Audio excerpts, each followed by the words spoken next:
pledge allegiance to the flag of the United States of America and to the republic for which it stands, one nation, under God, indivisible, with liberty and justice for all.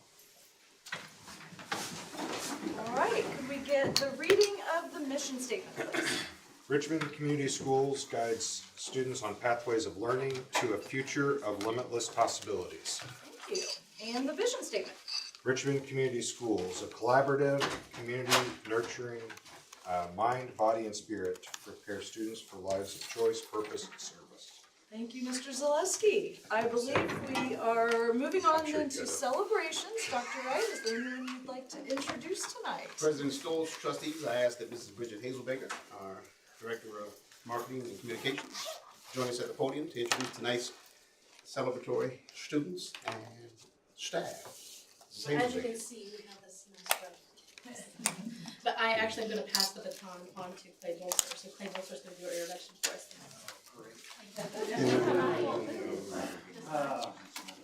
So tonight we're going to celebrate a group of swimmers from the boys swim team. And pardon me if I mess up their events. I've been messing it up the entire time. You four young men, why don't you guys come up here?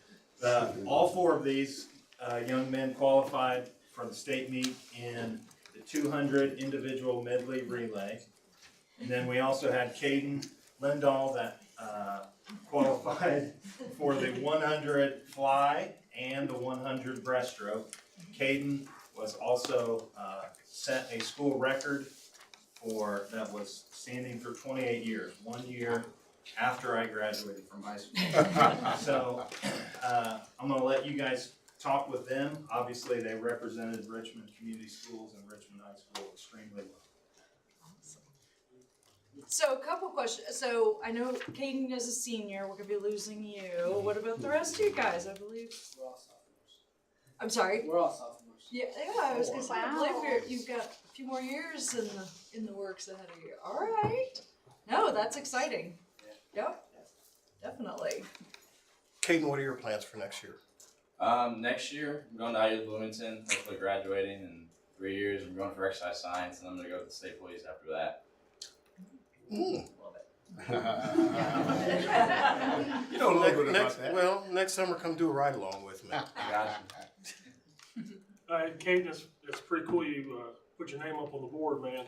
And ironically, one of the last basketball games right before the tournament started, a friend of mine who was on that board came down and asked if he could get in and look at the pool and saw his name still up there. You didn't beat him, but it was pretty funny. They were still looking to, all this time, looking to see if their names are still on the board. You'll be etched up there until somebody clips you. Yep. I mean, that was the goal. I think after my sophomore year, I realized I could break it. I was like, oh yeah, let's do this. And junior year didn't go as planned, so this was really the year I had to. And if I'm not mistaken, Whoopi called Chris Hitch after I broke it, and he was freaking out with me. We were both excited. Miss Wolf. Yes. Yeah, that's the name they were looking for, wasn't it? It was the other day when we were in the pool. Yeah, Chris Hitch. Yeah, it was Shane Vermalley was yeah, here in yeah, town. They were looking for Hitch's Shane name, so I guess it swam. was his. Yeah. Yeah, Shane swam with Chris, and so Yeah. everybody, the whole generation of those swimmers that I had were all excited for Caden because it's about time some of those records came in. They want to do the relays next. Yes. Gentlemen, would you, for the audience, would you repeat your names again, please? I'm Owen Fowler. Mason Harney. I'm Grayson Fowler. I'm Kane Lindahl. And could you tell us who you brought with you tonight? Behind me is my mother and father, Jeremy and Marcy Lindahl. Behind me is Patricia Harney, my grandma. Behind me is my mom, assistant from Lori Fowler. Sorry. Awesome. I want to say congratulations to you for the whole team really, and thank you to the coaches and the parents, but you guys have been very resilient this year with issues with the pool, and you've worked through those, and I know that was challenging at times, and we just appreciate you guys fighting through that and accomplishing what you've accomplished, even with those challenges, so congrats. Appreciate it. Absolutely. As always, gentlemen, and to our entire swim program and to parents, again, congratulations. Just the symbolic nature of, as Mrs. Brunton mentioned, that resilience and the perseverance to press forward. Just truly remarkable, but it's why it is that we are Richmond and why it is that you all are successful in establishing a legacy to be followed and for this to be broken in 28 years. By that point, Athletic Director Bowles will be, he'll be a little older. So thank you, and thank you, parents. Great job.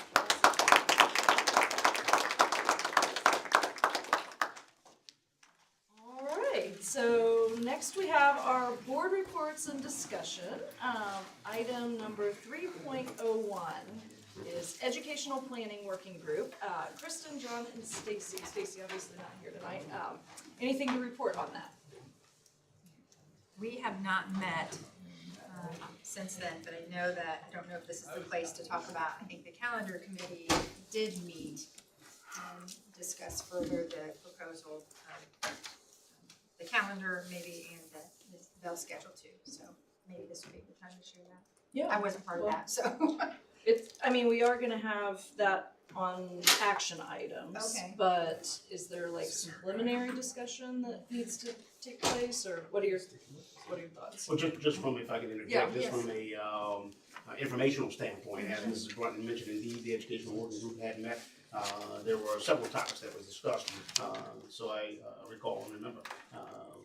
But with regard to the calendar, that is indeed something that had come out of the educational working group. I know that 2 Mondays ago, we were then involved in a calendar committee. We had reassembled the calendar committee along with some of our community partners to have a continuous conversation regarding the 23-24 school calendar. And from that, we also have met with our education association and have had discussion regarding the calendar as well as even the start and end times, the bell schedules, if you will. And as you'll see later, as you mentioned, Mrs. Stoltz, later in our agenda and as an action item, we indeed, from those conversations, will be bringing before you all the calendar for approval as a separate item. As far as the bell schedule, start and end times, we indeed are taking the stance and taking the advice and from feedback to eventually in roughly 2 weeks, hopefully either at the work session or the next scheduled board meeting, come back to you all with a proposal, a recommendation for the bell schedule for tonight. It will be just the calendar that will be bringing before you all, which has received unanimous support from all of our vendor entities and also our community partners. And so that is just some information in extension to the educated working group. All right. Okay, anything else from that working group at all? One thing I would just mention is that we continue to have conversation about the valedictorian process. So we do plan to follow up, but that's something that's been on the agenda for the last few meetings and will continue to until we are ready to bring that back for a recommendation. Okay, so, not yet. Not yet. All right. What about buildings and grounds working group? So that was John and Brad and myself. So either of you guys want to address that, or I can anyway? It's not fair for me to step out. Oh, okay. Okay, so we talked about several things, and we've got a decision that we need to make tonight in regards to flooring. So let's just kind of go through all of those components, and then we can hash out what we want to do, because they need to know in order to move forward. So if you were able to look in your packets to see just kind of like, there's a plethora of information, but it all boils down for the most part to there are 3 options that we are recommending, and each of us is in favor of one. So we basically are each going to talk about the option that we like. But one option involves terrazzo tile on the first floor, and then HVT, which is homogeneous vinyl tile, on the second floor. And then the cost to us at, for that option is gonna be $411,400. The cost per square foot there is $13.79. The second option is terrazzo on the second, or first floor and the second floor. Cost to RHS, is $526,400. And then, the option number 3 is, terrazzo on the first floor and then carpet, on, No, is that right? that was incorrect. It's HVT everywhere. Okay, it's HVT everywhere. Sorry, thank you, John. So the notes were incorrect on that. That's correct. Okay. I sent out a text. to the Okay, board. got it. Okay, so, basically, we, What's nickel on that? 0. so that would be a zero No, cost. insurance payment. Okay, this is Covers after, that every figure you're getting is entire after the insurance. It's covered there. Yeah, so Right. originally when we started talking, and Mr. Slifer corrected me on my numbers, I wanna kinda shoot from the hip here. When we first started talking, the terrazzo tile was gonna be around $32 or $33 a square foot, is that correct? That's correct. And we were really having a hard time getting our head to do that, other than the longevity of it. The terrazzo that's in the main hallway of the high school right now has lasted 100 years. 100 years, Yeah. okay. I know. So terrazzo is basically a 40 to 50 year product, and the way our maintenance staff waxes and everything, it becomes almost an infinite life, okay? Don't they use a different terrazzo now, though? It's more of a, It's not a it's poured a, it's a terrazzo. it's a correct. plastic product So the instead of terrazzo we have concrete product. that we're It's a tile referencing now, you're getting ahead of me. The terrazzo tile that we are referring to now is the same tile that's in Tarrant Center. So it'd be the same Since product. '84, And and that was a 40-year product, and it's there, but it's nowhere near the end of its life, due to upkeep. It's a florazzo style. Yeah, so that's the whole thing we were trying to get our head around is, do we spend the money up front to not have to do this again?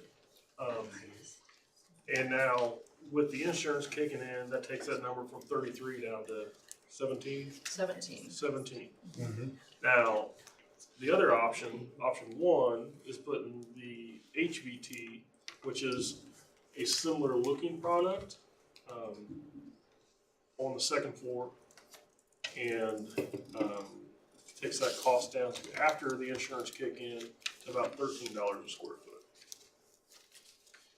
The third option would be HVT everywhere, and that would basically be a net cost of 0 to us, but that would also, you would not have the terrazzo on the main floor, the focal like we had all talked about. What's but the life of HBT? Says a 20-year, but again, you 25. Okay, 25, but then again, you put into, they say it doesn't have to be waxed, but once you get that wear layer down, it's done. But we traditionally wax our floors to where if you wax, strip, and wax every year, you don't really get into that wear layer at all. Or if you do, it's very minimal and it would exponentially expand the life of the floor. I might just note that the insurance company approved a like kind replacement at the 400,000 zero cost to RCS. So that would be terrazzo on the first floor for the main tee and then carpet for the second floor. So that's what, it's not HVT everywhere for the insurance piece, that's like product. So I needed to clarify that. That keeps so that we- confusing the issue. I mean, we're looking at outputs, so you know, I mean, the insurance doesn't care what we put down. They don't, but if Well- we are talking about just replacing what was damaged, that's what that piece is. That's the standard measure of your loss. So if there's Yeah. betterment, Yes, there's betterment involved, then you're gonna have to. I mean, I think we can all argue that the HVT is better than carpet, and we're not putting carpet. Correct. I mean, I don't know anyone that says we want to put carpet in the hallways. So, I think it just, I understand the point, but I think it muddies the discussion that we're having. Because, I mean, my whole point, and I'll just, I guess, take that, so for $101,000, we can replace all the flooring, no additional cost. It's not the terrazzo, but it's a savings of anywhere from $420,000 to $530,000. And when I think back at the decision we made, I mean, we cut 8 rows off of the Tiernan bleachers to save $250,000, I think. I mean, we've made, and that allowed us to do the new floor in Tiernan. When I think of the projects we have coming up, we have tennis courts that need a new home, $600,000. We have a huge phase 2 at Dennis, big money. We have other athletic facilities. We have a STEAM program. I mean, to me, I think the flooring is totally acceptable, the HVT. And I would like to use that money to have greater impact on students. And I think, yes, it'd be nice to have it look wonderful. I think it will either way. It'd be nice to have a 40-year, 50-year floor. But when I think of $400,000 that I can spend on numerous things this district needs, that's where I'm at. And I think that HVT everywhere is 100% acceptable. I understand this is a 7-person board and that's it for discussion, but I think it's important. We've made those choices in the past to not have the most or the best. I mean, Tiernan's the perfect example. I mean, when we took those 8 rows off, that was a heartbreaker, but I think you look at that facility and I think that was great work by the board to make those hard decisions. And so when you're considering $400,000 to $500,000 savings on flooring, it's a slam dunk for me. So your figure, 101,000, you're saying for 1, 2, and 3?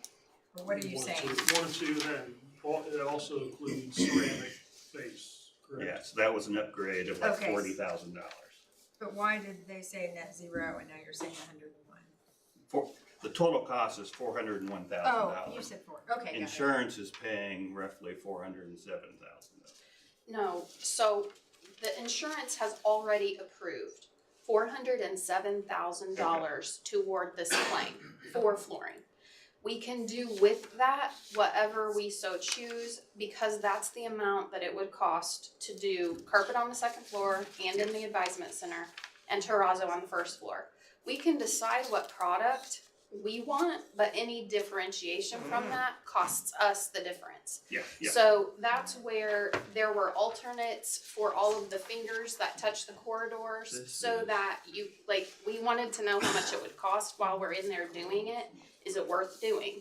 And the one thing I'll note is the insurance company is pressing us because they're trying to line up the labor to help the vendor get this done during the shortened time period over the summer. So that's where there's a little bit of a push. They've already picked the vendor. We don't do that. They pick them based on the quotes received. And so that's already been done for us. We did not have to bid this because the insurance company made all the decisions. However, there's still things that we have to do from our end to make sure that we get finished the product that we need done. So that just understanding that that's where that starts. They have already deemed that amount to come to us for flooring. If we decided to go with different products than that, whatever that cost difference is, plus or minus, that's up to us at that point. But we have to tell the vendor ASAP because they gotta get the materials here and they have to have the labor lined up since it's gonna be like hitting the ground running once school's out. Why is there such a small amount of difference between terrazzo on the first and second floor and just terrazzo on the first floor? When terrazzo's so expensive, why is there just $100,000 difference, I guess? Because the HVT would be going to the second floor, and that's more expensive than carpet. Well, I think I know what Kristen's asking. I'm gonna ask Mr. McCurdy to join us. If that's good with you, Glenn, because he has had to live and breathe this for the last couple weeks, and he's a lot faster at it and understands it a lot more.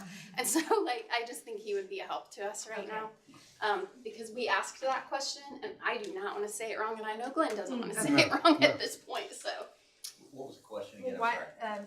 between the price between getting terrazzo on the first and second floor and only terrazzo on the first floor and the HVT on the second is such a, I mean, it's $100,000, which is still a lot of money, but it's a small amount considering terrazzo is super expensive. And what you're paying for, you're basically buying the same labor either way, so you're doing the same Okay. floor prep, you're installing roughly the same amount of tile. So it's really just the cost of the product, you're just paying that extra for the product, and HVT is not inexpensive, I mean, it's not carpet costs, it's somewhere between carpet and the terrazzo tile, so that's really the only difference you're buying is material cost. Okay, that makes sense. So, which is one of the reasons why I thought, okay, for that small amount, what, you know, I am of the opinion that we should do option 2, terrazzo tile on the first and second floor, for several reasons. I'll go into all those here in a minute. But one of the key factors is that's a pretty good deal, you know, for the longevity that we would be getting. With, yeah, 115,000 is the difference. I know this has been a discussion that we've been having over the past 3 years, just so you guys kind of know, this has been ongoing. Yes, ongoing. So, we had determined that we liked, the idea, the working group, the working group for facilities. We determined that we liked the idea on the first floor to have terrazzo, basically with high traffic, high visibility. So anyone coming into the school is going to see like, okay, this is really nice. It fits the facility, the stateliness of our beautiful facility there. I know one of the things that we talked about, and Ray was in a lot of these meetings with us too, several of the meetings, it would be all the same. We've got Tiernan Center, and then we also have the cafeteria. Yeah, and those would then all be the same terrazzo, so it would be unified instead of currently it's very patchwork, and that looks bad. It just doesn't, you know, it doesn't look nice. So all of those reasons were kind of like why we landed on that terrazzo component for the first floor. And then, of course, once it became a viable option with the insurance, with the flooding, it was kind of like, all right, well, let's look at second floor. Is that, you know, is that something that we could do? And Kevin came back with numbers, and it was kind of like, all right, that's a little more, $32 a square foot versus $17 a square foot. That's a little more doable, especially when you look at, you know, we would be looking at $13 a square foot with option 1 versus $17 a square foot. Again, very doable in my mind. So those are kind of some of the components. One of the things I'd asked probably a year or two ago to Kevin, just industry standards. It sounded like what people would prefer and what would be best to put in. I don't want to misquote you, but it sounded like terrazzo was kind of the, am I right in thinking that that was what you had said? That's kind of what you want to put in. And again, typically for heavy use locations, I mean, you think at any kind of an airport, you know, even schools, a lot of the lobbies, you know, main circulations, libraries, things like that, all those heavy use areas tend to have some kind of a terrazzo product. And again, just to be clear, what's been talked about, when we talk about what's going to be replaced, the numbers you're looking at for some of the base, what the insurance covered was all of the second floor. And so all of those numbers include all of the second floor. There is some variation when it comes to the first floor. This is only covering really the T of that historic building. And those higher numbers you're looking at cover some of those kind of side fingers that weren't touched necessarily by the flooding. The follow-up to go consistent HVT throughout the first floor and second floor would bump it from 401 to 645. Is that correct? I'm reading. Let me double check my numbers. That's all alternative areas included. HVT second floor, HVT first floor, ceramic tile, no vinyl. And that's correct, yes. That, because I gave, yeah, and just the reason I'm looking, I gave a series of kind of options, so that's why I just wanted to verify that as long as it says it includes all the alternates, those were all of those additional areas. I know we don't have the. Is this what you need? Yeah.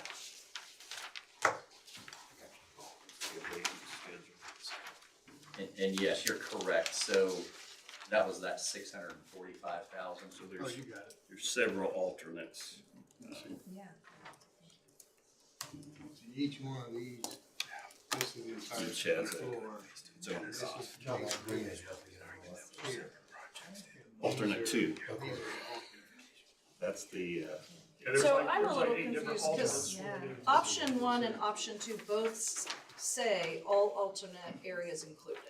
And you're correct, those that I had presented in that letter of recommendation, that was all in.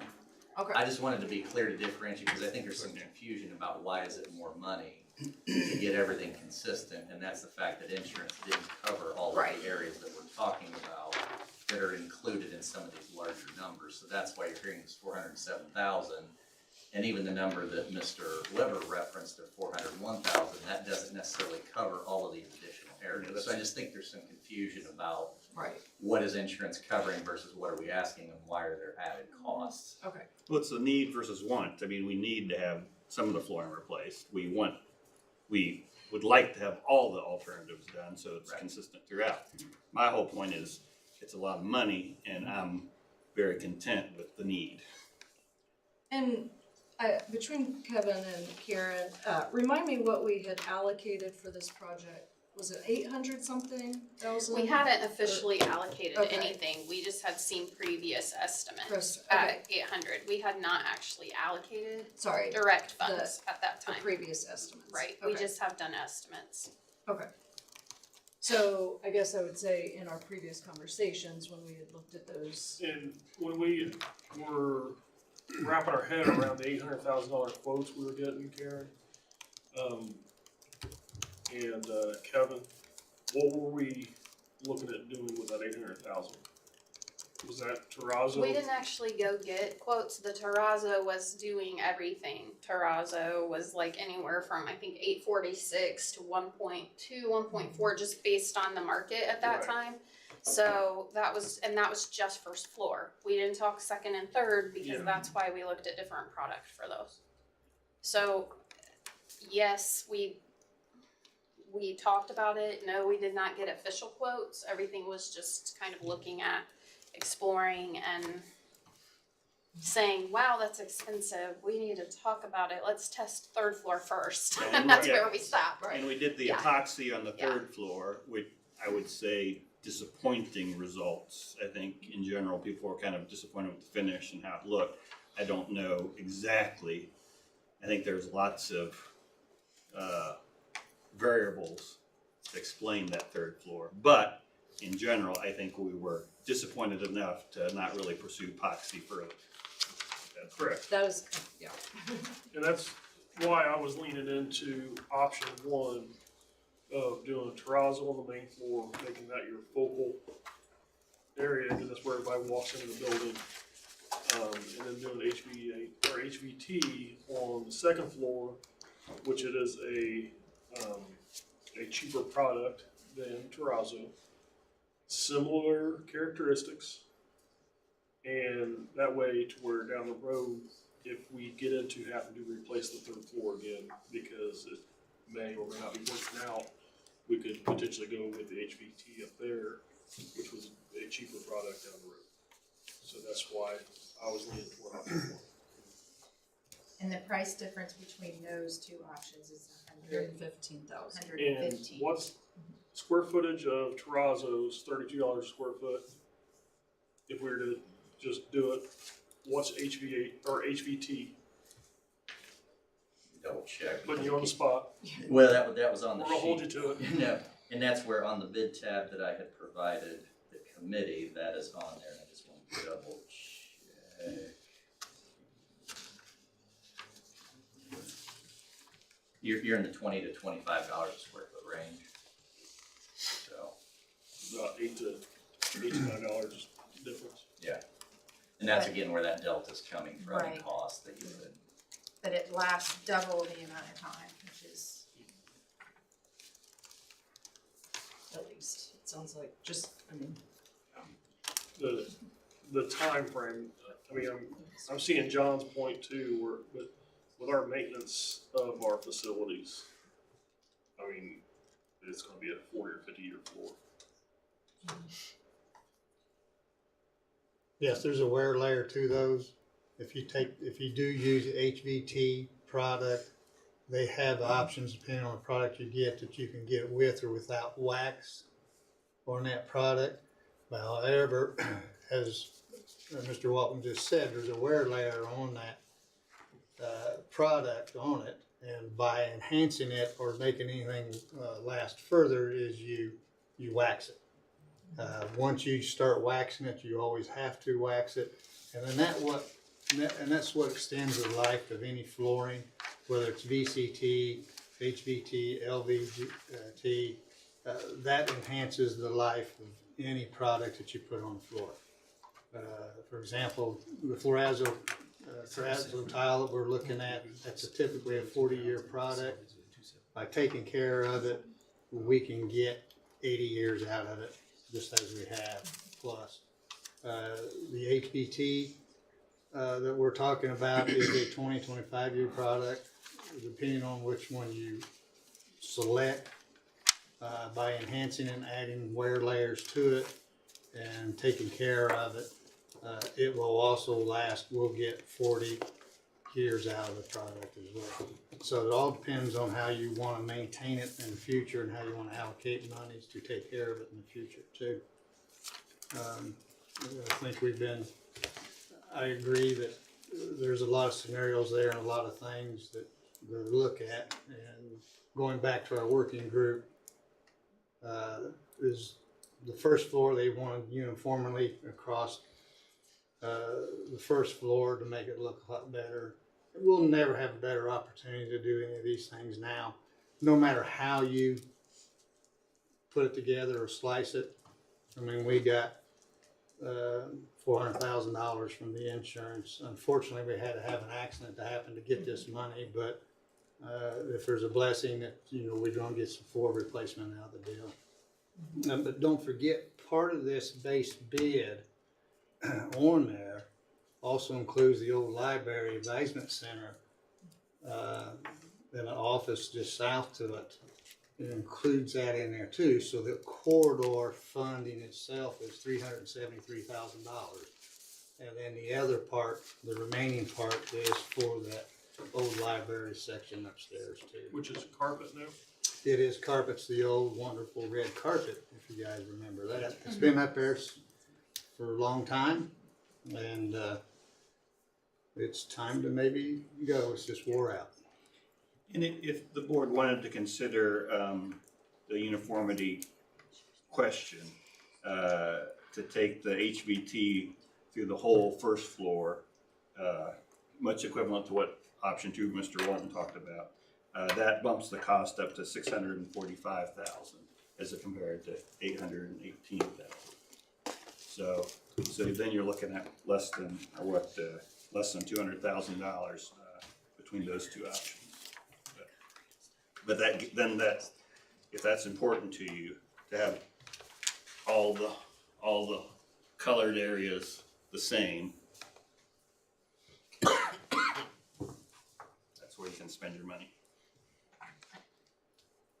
Well, again, as I said, I like the terrazzo on the first floor and second floor, and as Mr. Slifer just said, I feel like this was a great opportunity for us to be able to get something to have in place for the foreseeable future, just a really long time in advance, so we don't have to mess with it. And future board members aren't saying in 20 years, all right, we've got to replace flooring again, and this is a huge cost. And so, again, I think either one of great opportunity. any of these options are going to outlive any of us board members. So, not to be Grab on with it. not to be dire. Kristen's awful young. I'm younger than Chris. Yeah. You're younger than I'm still the I am. Okay, He's really old. I'm kind of in favor of option 2. I agree with, I think that's wonderful. I think terrazzo on the first and second floor. I don't like spending the extra money, but when I look at the cost factor, it just to me makes sense for the longevity of it, and hearing it's good for all the wear and tear we have. I mean, I guess I think of it maybe from a real estate point of view, and like if I go and buy a cheap vanity, it's going to, it's been a lot less, it's gonna fall apart quicker, and I'm gonna have to replace it sooner than if I spend extra money on hardwood or whatever it is. It's only an $8, I think you figured out the difference there, which is less than half. I mean, it just makes sense to me to plan ahead and it is a historic building, and we have to think about the integrity of that too, and, you know, how it's used. I mean, the money is gonna be paid at some point, whether it's now or we're gonna pay for it again. I mean, Terrazzo, I'm hearing, has a double life, about double life. So I'm kind of in favor of option 2.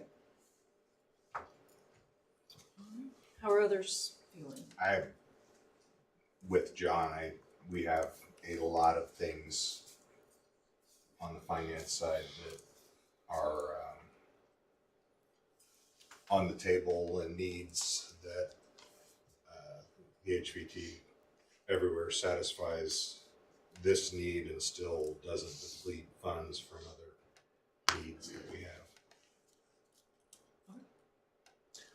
That's how I'm leaning also. If we can save that money for greater needs that we're gonna have, that we'll probably be discussing later anyway, that's my thought. You know, we can still get flooring and everything else that we need to get done, but there again, looking ahead, as has been enunciated, we can use that money for some additional pressing needs that we're gonna have. Okay. So what exactly would option 3 entail? Is that the option 3 that was on our minutes, or is that, John, what you were stating? The option 3 in the minutes was simply the insurance replacement. So John is looking at the information provided from Kevin on all of the options, and that wasn't part of the minutes because it was just a part of the information that was provided to you guys through all of that flooring documentation. So he's just offering another suggestion as he evaluated that. It's not one of the ones that we talked about because option 3 was strictly the like kind replacement on the minutes, because that's what we kind of talked about yesterday, was making sure that the board understood what that was in that other option. Like kind and same scope. Yes. So with 3 board members agreeing that they want to spend minimal funds, what would we be getting is what I need to know, or what I'm asking. So I think what I heard John say, and please stop me if this is not what I'm hearing. When he evaluated all the options, he saw that all of the fingers, all of the additional areas could be done in the HVT type tile, right? For the 645, we subtract that by the 407 the insurance is covering, and then the net difference that we would owe is about 250-ish thousand. Am I understanding you correctly by that? I still would I wouldn't worry about the alternates personally. You would just do the main. I would just do the main bid at the $401,000. So that will be even probably less than the 400 that was approved, because the terrazzo was actually approved in the first floor. Am I understanding that correctly, Kevin? That would probably be less. So we would, even though we would have money that they're paying for replacement that we may not have that same cost for. Your number for what Mr. Weber is proposing is $401,000, so you're gonna have a saving, you have $6,000 less Okay. than what insurance With the is advisement center. covering. Correct. Okay, so, okay. I follow you now. Sorry, I don't have those with me. No problem. I struggle not putting terrazzo on me. Yeah. And Because you would that's- agree, right, I'd be willing to compromise. right. Yeah, I mean, At I least really struggle maintain. with the history of that building, and I know we have money we need to spend other places, but, I mean, I see it all the time, where people trying to cut corners and do things and spread their money with construction material, and it never works out. You always have buyer's remorse. The fact that we're getting this from insurance, we're never gonna have a better opportunity to put this into the high school and get it where we all wanted it to be at a discounted rate to us. I think now's the time that, we were looking at anywhere from 8 to 1.5, if I remember right, when we were talking numbers for this project. I mean, if we can get this whole thing done for 600,000, if, you know, terrazzo through the main floor that connects Tarrant Center to the cafeteria and all the fingers, and then HVT all upstairs through the advisement center and everything, get this whole thing looking uniform. I'm telling you, I But really. how does that benefit it? I mean, yeah, it looks good, but, I mean, we have so many other things to spend money on. I understand I mean, what you're it's spending saying, but this is $500,000, something so we it don't have looks- to touch again for. We're not gonna have to touch it for 25 years minimum. It's a 25-year project. Okay. I mean, To me, it's the durability. I mean, we just heard someone say that it's more durable, and that's what people use because of the traffic area. The Yeah, I mean- first floor has more traffic than the second or third. we all have lots of wants, That's but, why you know, we have to live within our terrazzo is just means the at some durability point. of it. And, you know, I don't know that we need a premium floor at the high school.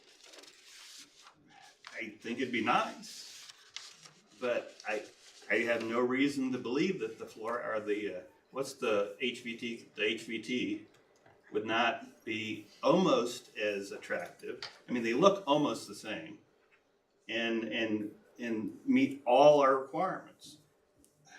I mean, I don't know what we do if we're 3 and 3 at this point. Well, Well, I do first of feel- all, you're embarking on this new way of doing business, and you're going to have to modify your behaviors a little bit. I think the discussion, which is what was on the agenda, has been wonderful. That's exactly what public meetings are supposed to do. It's the pros and the cons, the agree or disagree. If you're going to try to congeal a consensus, then I think before you can do that, I don't care if you do that or not, you certainly can do that, but you need to open this up for public comment, because that you're not allowed to take final action on anything. And developing, quote, a consensus could arguably be considered as final action. That being said, I have not heard a consensus. So, Well, that was, I think, at the appropriate point, I think you need to open it up for public hearing. If you're going to just take the comments from those who are not members of the facilities committee working group back and send it back to the working group and say, maybe get us some better numbers, or some, not better, but more precise numbers, so that the trade-offs are more discreetly identified, that's one thing. But I don't know where you are, but I before you get much farther in developing a final resolution, you got to remember that somewhere in the process, public comment is required. All right. Thanks for interjecting that, because I thought that this is basically, we were going through the working groups and having a discussion and, you know, not trying to reach consensus or anything else. When asked about opinions and everything else, what our thoughts were, that as of right now is mine. So now that you've heard from, at least, you know, we've heard from everybody here, I think now the committee can, the working group can still come up with what has been said tonight and come up with a proposal or recommendation so that we can have, you know, an open meeting with discussion. What's timeline to be able? Yesterday. Actually, it was like a week. So that I'll just say the insurance company calls me just about every other day, checking in to see if we've made a decision yet. Technically, like we could just say, like, okay, like, I don't know. I mean, we just don't want to do that. We could make a decision, but we don't want to do that because we know it's important to you guys. And so, it is important that we get a decision soon, simply because we need to get the materials ordered. If we go with terrazzo, it is a custom product that they have to make, and in order to get it here in time for school to be out, we really need to do that as soon as possible. I will say that it is super important that we do allow the public commentary, and so I will say that yesterday, everybody was as split as it's feeling tonight. So to say that we're going to go back and get new information is going to be hard, because this is already quotes. So these are actually documented prices that we have, that the insurance company requested that we get, so that the project is ready to go. I think that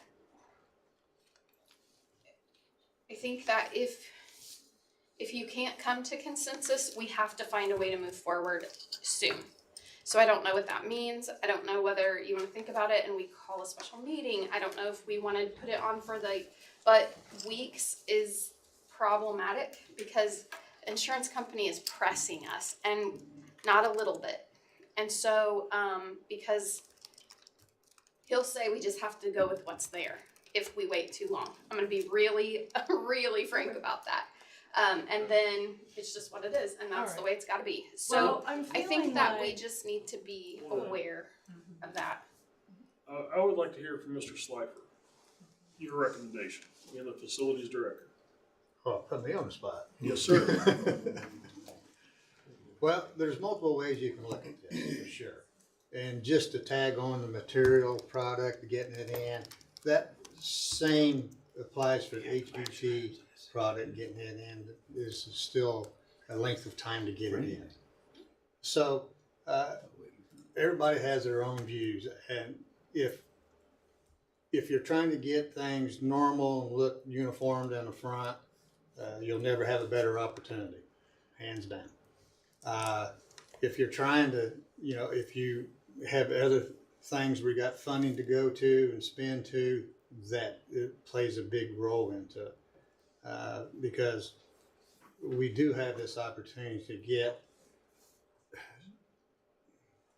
half of the main floor done now under the insurance stuff, and then maybe we plan for the next section. I don't know what the right answer is. It all depends on how you want to come in and look at the situation and the pros and the cons for it. There's a lot of good with it. The opportunity to get this moved through and get the right product for the right situation. I'm going to throw another mix out there. If you decide to go to option 2, which go to terrazzo on the first floor, terrazzo on the second floor, and then when you do the third floor, you got to think about now you're going to go back to the full amount that you're going to spend, that you're going to have to allocate, which now we're talking $32, $33 a square foot. If that happens, because then you would want to have all 3 floors look the same. So if you have an option of, lesser funds money, if you go, for example, if you go for terrazzo on the first floor and you go to HPT on the second floor, and that is a lesser, that's about a $10 to $12 square foot difference. And then it's a little bit more affordable if you decide to change third floor. And now you'll have second, third floor look the same. There was a great question or a statement brought up in a meeting the other day, is you have the second floor, you have the old grand library there on the east end. There was some talk and thoughts about maybe having that flow and look at the same going into that old library situation.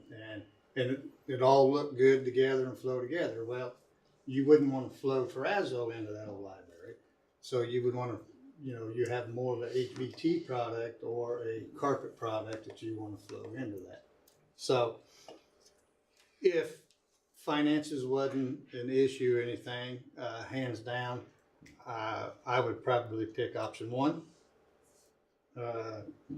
If finances wasn't an issue and an abundance of it, option 2 would be my pick, But if you have other things on the board that you need to do and try to get done, and then unfortunately you just have to live within your means, so to speak, and just do what the insurance is taking care of on the first floor. So, and then plan for the next stages of it. Or do you do take all the alternates and do HVT on the first floor? So there's so many options you can do, and really it's an opinion for everybody, and each person can have an opinion. It depends on the information that's provided to them and how they go about it. So that's a loaded question that you asked me. Thank you. But that would be my opinion. I would probably tend more to option 1 at this point than any other. And option One 1 thing, is the HVTV, or HVT. HVT. on the second HVT, floor at Terrazzo okay. Lane. And it sounds like, over here, you guys are thinking HVT first and second floor. For the most part, Team Terrazzo over here is thinking Terrazzo. What do we think about a compromise with the HVT on the second floor and Terrazzo on the first? Would people be good with that? I want to know what Dr. Wright thinks also. But I would add, we keep talking about we want the floors to match, and let's do the third floor. You know, the third floor has lockers that are unusable. So if we're gonna put any money on the third floor, I'm gonna buy new lockers that the kids can actually use, because right now they're 8 inches wide?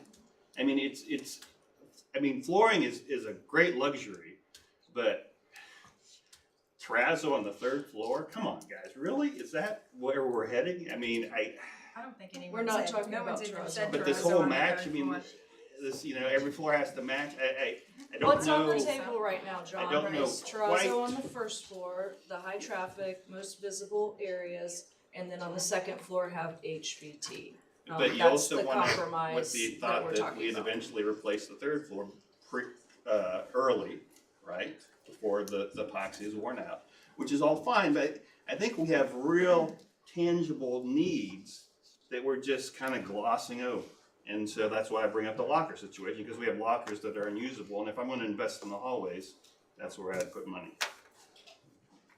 Glenn, is there on the maintenance side, a cost difference, whether it's personnel, material wise, on the annual upkeep of the two products? Or are we about the same? Well, my opinion on that is I'm going to be looking for longevity. You know, even if a product is an option of wax and no wax, I'm going to put I would recommend putting an extra wear layer on there so we can get the extra 10 years out of it. You know, if we do that, and then, you can free other funds up and you don't have to deal with it as often as. Right.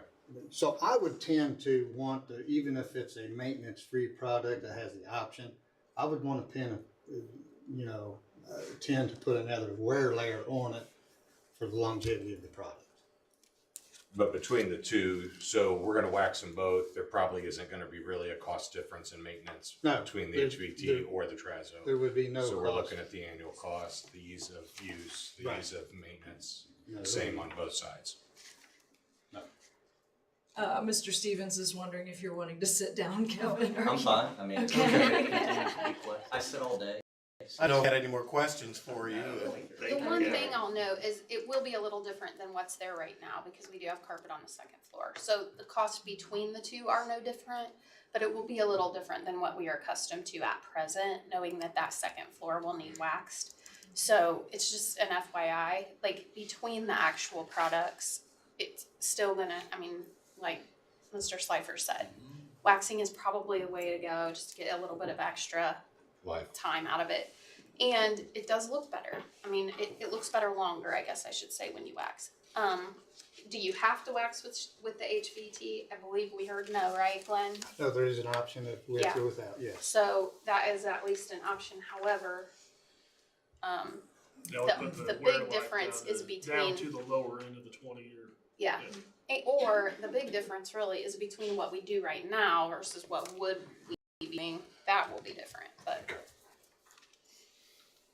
And Dr. Wright, you were invited to give your preference. Yes, well, I think. I know that, you've shared with the working group. Yeah, but- no, yeah. I think that, first and foremost, as an old history teacher, compromise is what indeed established our country. So I think the compromise with option one would be sufficient, hearing what everyone has interjected with. However, to Mr. Weber's point, Mr. Selesky and Mr. Stevens, as well as Mr. Slifer, we all know that we indeed have other expenditures that are before us.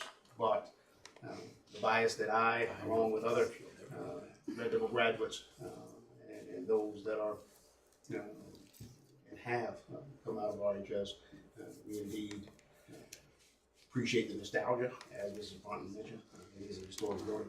I think first floor, the terrazzo, second HVT through the old Aggie Counseling area, which is also the library. I think it would be something I would be comfortable with.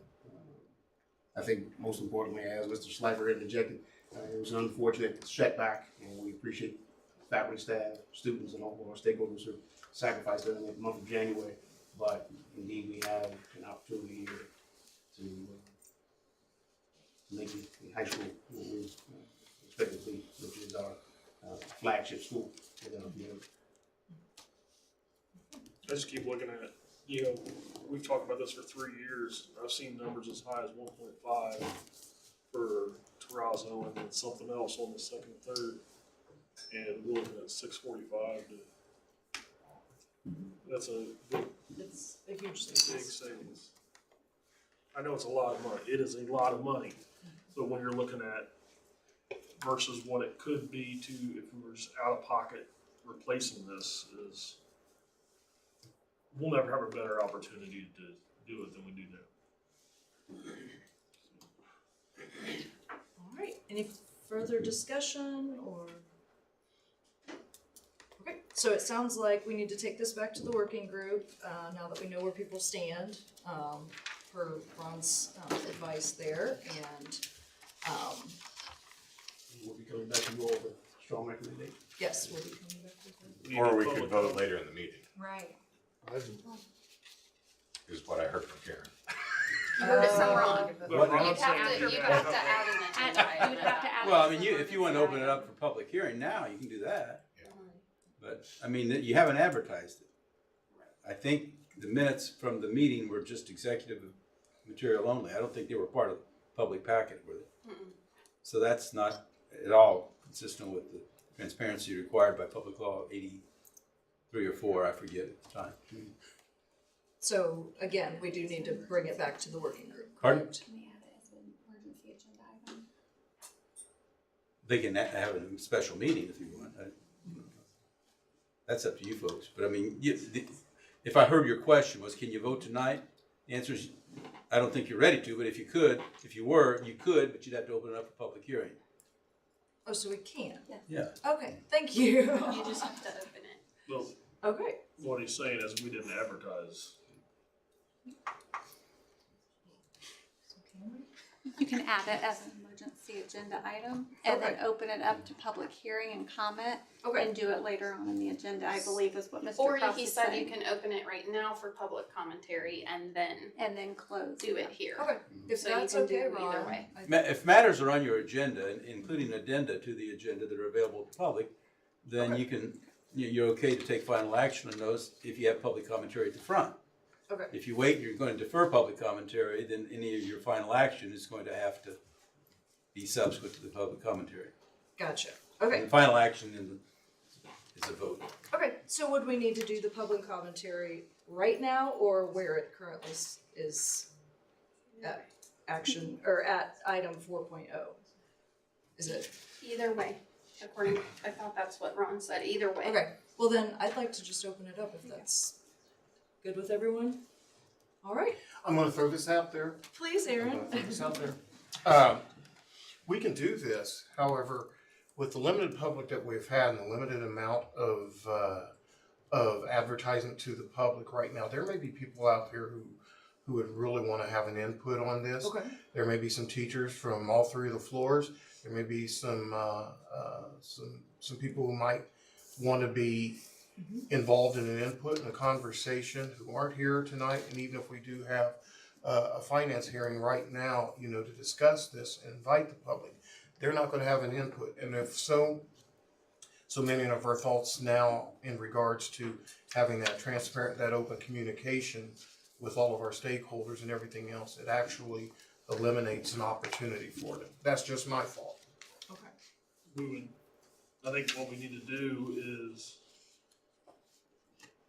schedule another meeting for April 5th, if we do that, to have it put on the agenda, and, because we're not gonna get anything done next week with spring break. Yeah, that's right.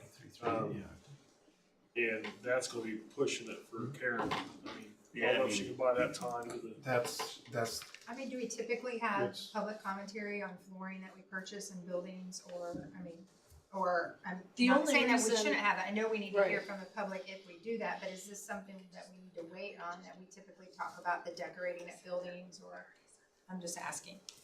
No, typically, a working group would come with a recommendation, and would present that. Again, this is something that we have talked about for the past 3 years, so this has been discussed. Hey, we're considering this, and we have in this setting talked about the terrazzo on the first floor at least once, but probably multiple times. There have been opportunities for feedback then, per your thought there, Aaron. So I guess I don't know that Wouldn't typically this board would be hinder to set us. the budget and it's up to Dr. Wright and his team to select the best product for within that budget? And that's, yep. That really seems to be the most logical instead of us getting into the weeds of the floor.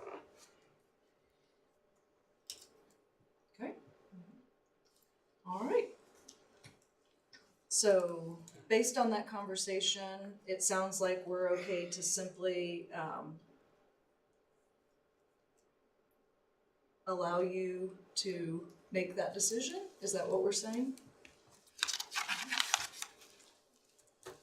I don't know, I mean. Is it okay? There's no budget at this point for that. $520,000 difference between the two options, the options, so I think that's Yeah, a pretty so big. I pretty will big, say that the budget for operations is written with the fact that we knew we were going to do flooring over the next year or two. So we have accounted for the at least a portion of, which is enough to cover whatever decision is made.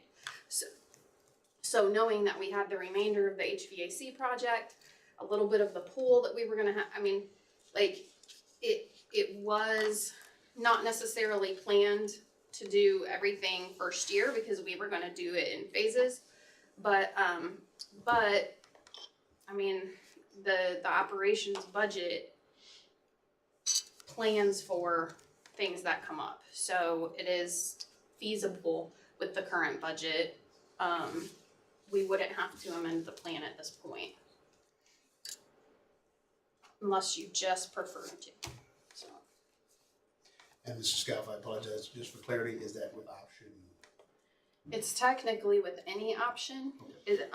Now that may mean later in the year, if we make a massive change to something, we may have to revisit, but at present, we could probably make it happen with the current budget as it's set in the operations fund. I mean, I don't wanna muddy the water, Nicole, it's your call. I mean, I think I'd be interested, I mean, there's a fair number of people from the public here, just to see if anyone had any interest. Because that was my whole point, because I didn't know where the board was at, and that's why the working group was split. We needed the input from the rest of the board. And so I would consider opening it and seeing if anyone had any input. The deadline is super tight, so I think if a decision can't be made today, either to let the administration go forward or to give them even more direction on budget, I mean, but it's your call. So. That's fine. All right. Well, let's open it to the public then. Sounds like that's an option. Is there anyone from the public that would like to speak to this weighty item? I'm floored. Mr. Bolzer looks anxious in the back. Please.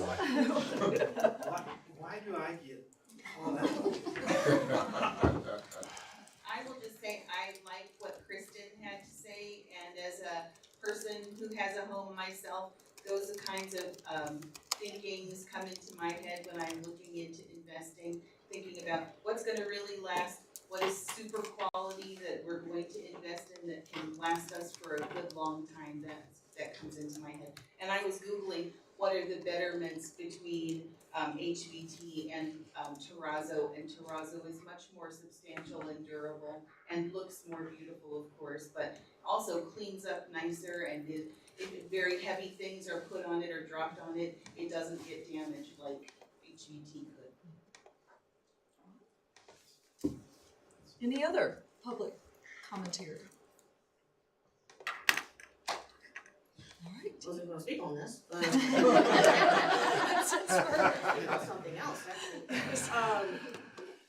I would just say that I agree with John that we really need to look at finances and living within our means. And anything that would go towards helping our students, whether it's facilities or programs and whatnot, we need to do that. So I'm for anything that saves us money that could be applied towards other entities that we need to spend money on. That's my thoughts. Any other public comment?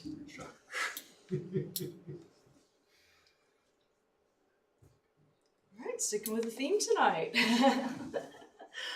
Okay, I want to thank the committee, those board members who are on the committee for the work that you have done. And I will say this, that since this is going to eventually come back to us, I'll go with the recommendation that you bring back to us. And I'm appreciative of the fact that we may give the public the opportunity to have some input. But my thoughts right now are not to degrade any type of work that you have done in committee. And I appreciate it, but I just feel that for the immediate and for everything else, for the way that it looks, that's the way I'm feeling right now. That may change in a week, may change in an hour. all right, anyone else? Okay. Ron, have we stayed legal at this point? Are we? I don't see anybody coming to take you away, so. Okay. Okay, well, let's go ahead and move on then to item. So what exactly is going on? We're leaving it in their hands. the Yes, So administration. so So we're whatever leaving they- it to the administration to set the budget and give the recommendation. Correct. Are you all expecting a recommendation tonight? I wasn't, but are we needing a recommendation tonight, or are we guys Karen needs expecting? But do you, Does Karen I don't- need one? so here's the question. If you're leaving it in the hands of the administration, there's no recommendation to come back to you. Because we already have the budget set, we already have the appropriations covered. So at that point, the superintendent just makes the decision on how we proceed. That's the way that most items like this work actually anyway. We just happened to know that this was a little sensitive to the majority of people. And so we just wanted to honor that. And so that's something that we can do if that's what you are amenable to. We can put this all on Dr. Wright's broad shoulders, and he can make that decision for us. So needless to say, That's we'll what. we'll be informing you all Yeah. of the decisions that have been made. Okay, and I apologize for the lack of clarity. Yes, that's But what. I'm glad we had healthy discussion about this, and you understand where Absolutely. everybody stands. Yes. So, and we appreciate the opportunity to weigh in on a sensitive subject, Karen. I know typically this is the decision of the administration. I appreciate the opportunity to weigh in and give some feedback on some of this stuff. Well, it's been 100 years since we have put floors at the high school, so I guess we can talk about it a little bit. It's been a while. Hopefully it's another 100. Yes, All right. exactly. So we'll look forward to hearing what kind of floors we're getting. Yes, ma'am. Okay, so now we're going to be moving on to item 3.03, Finance Working Group. So anything to report there? Yeah, we met earlier in the month, discussed the cash balances and some upcoming expenses and requests that'll be coming to us, including HVAC project for Dennis, which is about a $2.3 million project. The need to establish a budget for the STEAM initiative and facility renovations to the pool area at Hibbert, and discuss some of the insurance claim at RHS, obviously not in the detail that you guys got. We'll take that one from you. And Karen was able to pull away in the midst of an audit, which I think is wrapping up soon. Tomorrow, right? Yes. You will get an update on that in just a few minutes. Yeah. So. All right. Anything else from finance? Okay. Marketing. Let's see. We met 2 weeks ago, Yeah, and John's sat in because you were unable to attend. yeah, we got passport to kindergarten, passport to preschool and kindergarten registration on Thursday, the 13th at Tiernan. Discussed that. That's our first path into getting kids into RCS, so we need to make sure that we are as active as possible on getting that, and we discussed some other methods on social boosting, whatnot, and using some other tools in the cyber world to make sure we're getting our message out. And also talked about, we've got a waiting list, I believe, already before even registration opened. So had a discussion with Bridget, and she was passing on to Dr. Wright to see how we can bridge that to keep no waiting list there. The 100th birthday celebration at Tess School is on Tuesday, May 9th in the evening. I think the kids are planning that, is that right, Bridget? For that event. We discussed some of the school logos, and that led into a wall graphic that's going up at Dennis School. It's supposed to be by the end of this month, but it may leak into next month, and then also some signage on Test Field. And then currently the Richmond STEAM Academy applications are open until the 31st.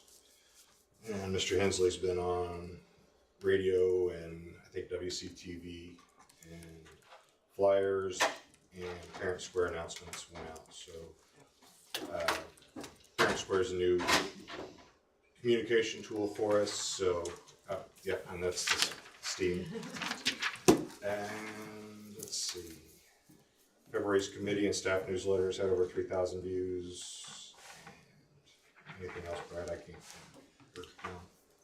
You did a very copious report there, Pete. All right. Figured you want to add something. Usually you want to get the last word in. Any other I'm just gonna move on to 3.05. Any other discussion? Okay, let's move on to 4.01, public commentary. Who do we have? Tiana Washington is our first.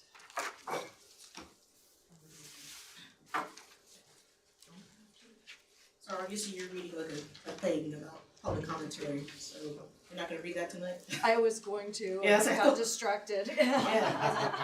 Thank you. You're like, your script, come on. For those who wish to comment at this evening's board meeting, the maximum time to speak is 5 minutes. Please keep your comments fact-based and within the time permitted. Comments are not to be personally directed or abusive. Comments recognizing the work of staff and students are always welcome. However, critical remarks concerning specific school personnel or students are to be made through the complaint process available in policy 8130. School board members do not respond to public comments during the meeting, but you will receive a personal follow-up email from the board president. Go ahead, Ms. Washington. Thank you. Again, I'm T. Washington, I'm a teacher at Hibbert, and I have so many issues that I wanna come here and speak to y'all about, but I'm choosing these particular ones because they're very important to me. I sit on the city plan commission board that actually meets at 5:30 at the same time, and I missed that to come here because of what I want to talk about here tonight. So unfortunately, as I was sitting just before the board meeting started at 5:23, I was notified that House Bill 1608 passed, and they set an education committee. And if you don't know what that House bill is, essentially, it just, let me back up. Some of you around this table are former teachers, okay?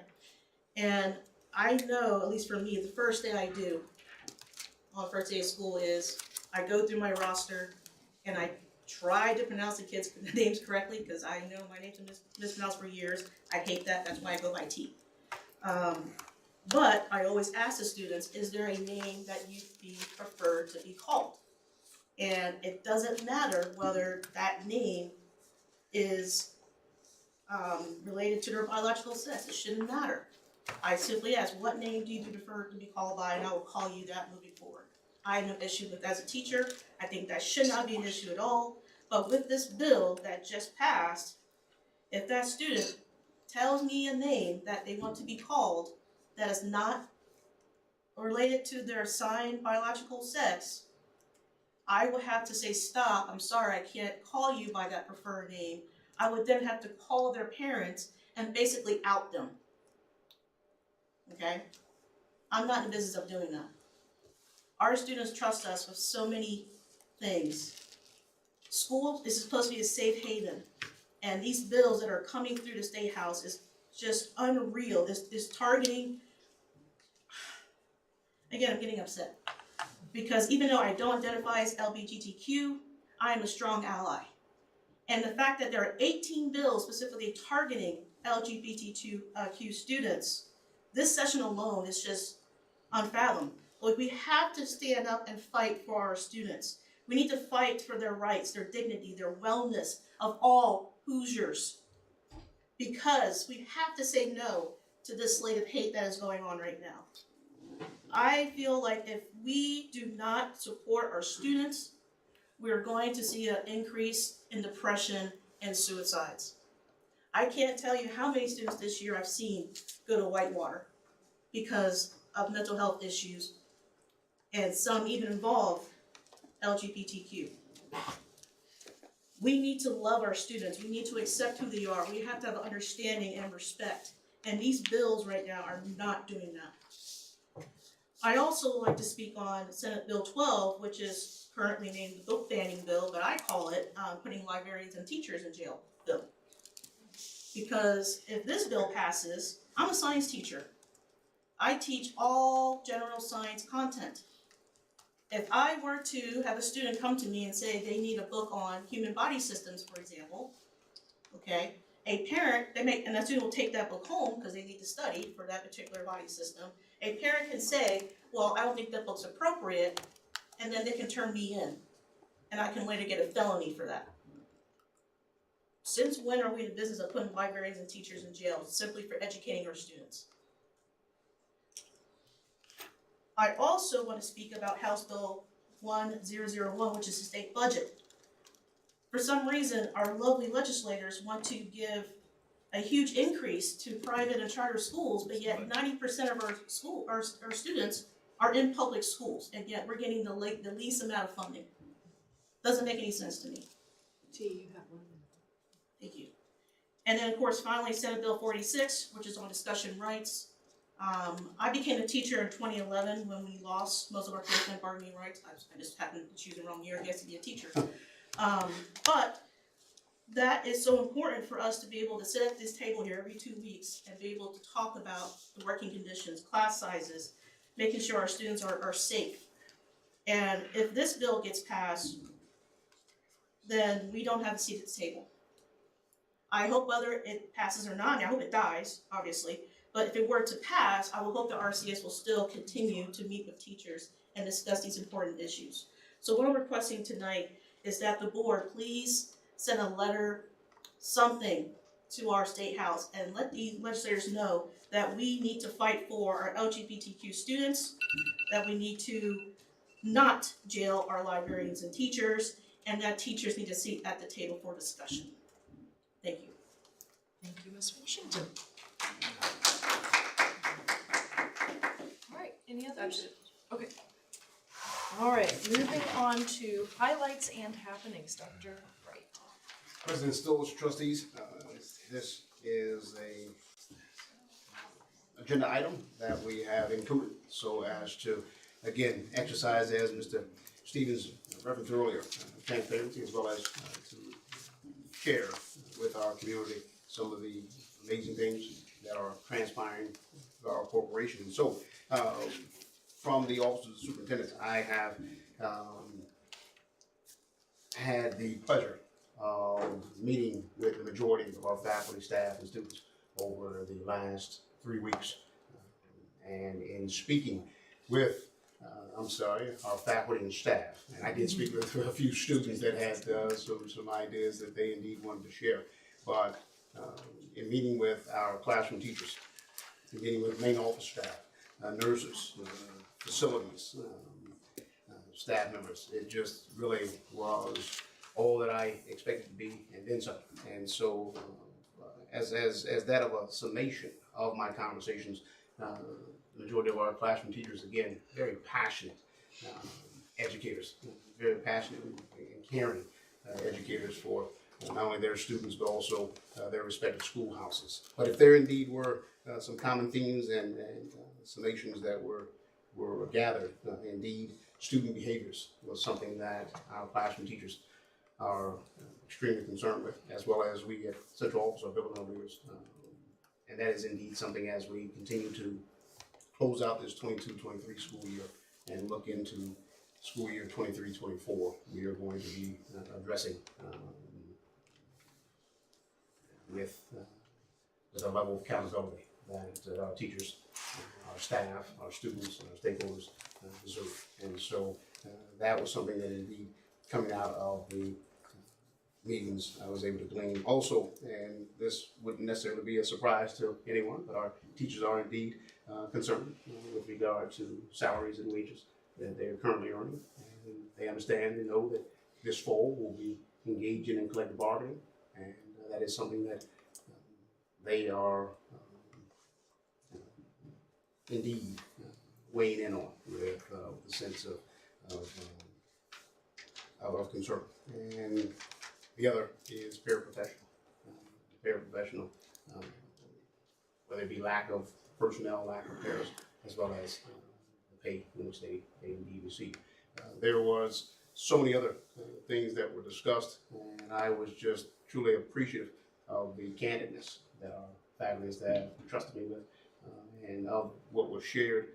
There's so much more that I'll be sharing with you all, but those three were common themes found throughout our corporation.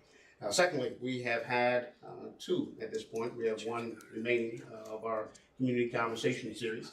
We held one at Test along with another at Dennis.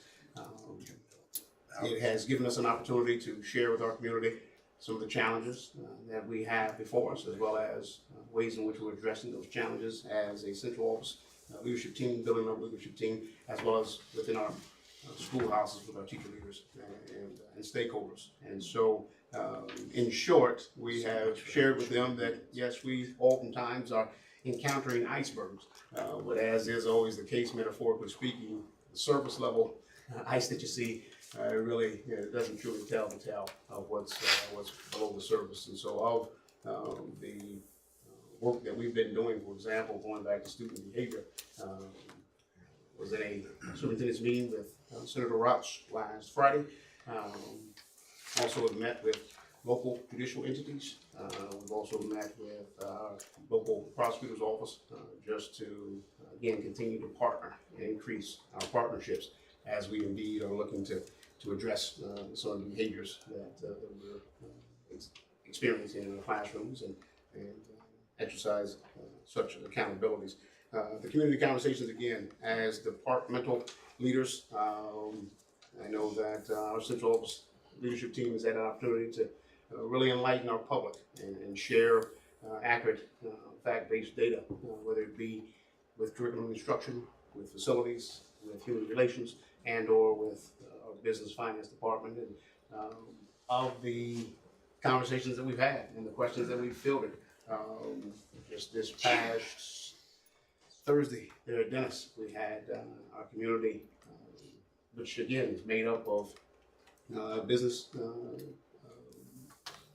entrepreneurs. We have leaders. We have those that are even in the crowd today that have been with us for the past few conversations, and it's just been enlightening to engage in dialogue with our community and exercise transparency. And then finally, this morning, and Mrs. Stoltz, I sincerely appreciate you being a part, and I know that our entire board, if could be, would have been there at Fairview Elementary School to see the book vending machine, which is a one-of-a-kind, not only in our corporation, but throughout the state. In short, the teachers and students there at Fairview and the leadership of Mr. Service were able to bring in what, well, it's a school book or novel vending machine. So as I expressed even this morning there at CR Elementary School, We had a huge apple vending machine in our cafeteria. There at Fairview, they have books in which they can purchase. They have to earn tokens from their respective teachers. And one token, after having been earned, can then be used in this book vending machine. They see a title in which they would be interested in, place the token, make the selection, and of course the book is theirs to enjoy. And so, along with Mrs. Stoltz, we had on site Mr. Jim Jeffries, Mrs. Tudor, Mrs. Service, other faculty and staff there at Fairview. We had the fourth graders in fourth grade class there at Fairview. Mayor David Snow was in attendance, along with Wayne County Chambers Association, Reed Health, along with NACO Credit Union. Mr. Doug Messias was also with us, and just other parents and other proud community members. And so it was a great ribbon cutting experience and ceremony, and it's one that I know the teachers and students will always do.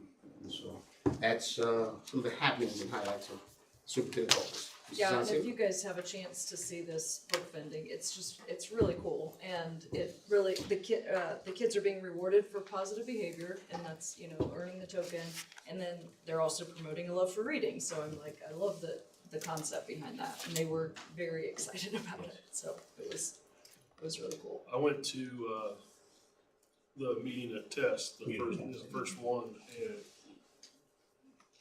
it was everything we've all heard, right? But what I was really blown back by was the high level of questions that were brought and the knowledge, like the deep knowledge of our patrons had, and some of the questions, I was like, whoa. And I think our staff was even taken back a little bit, like, okay. And it was really, I think it was similar to the questions we pose here, that they got hit from the public, and I think our staff did really well. It was very informative, and it was really cool to see the patrons engage, and you know, they were all genuinely interested in what's going on. It was really neat. And Test indeed was we felt as the first community conversation was positive. But Dennis, a few weeks later or a month later, was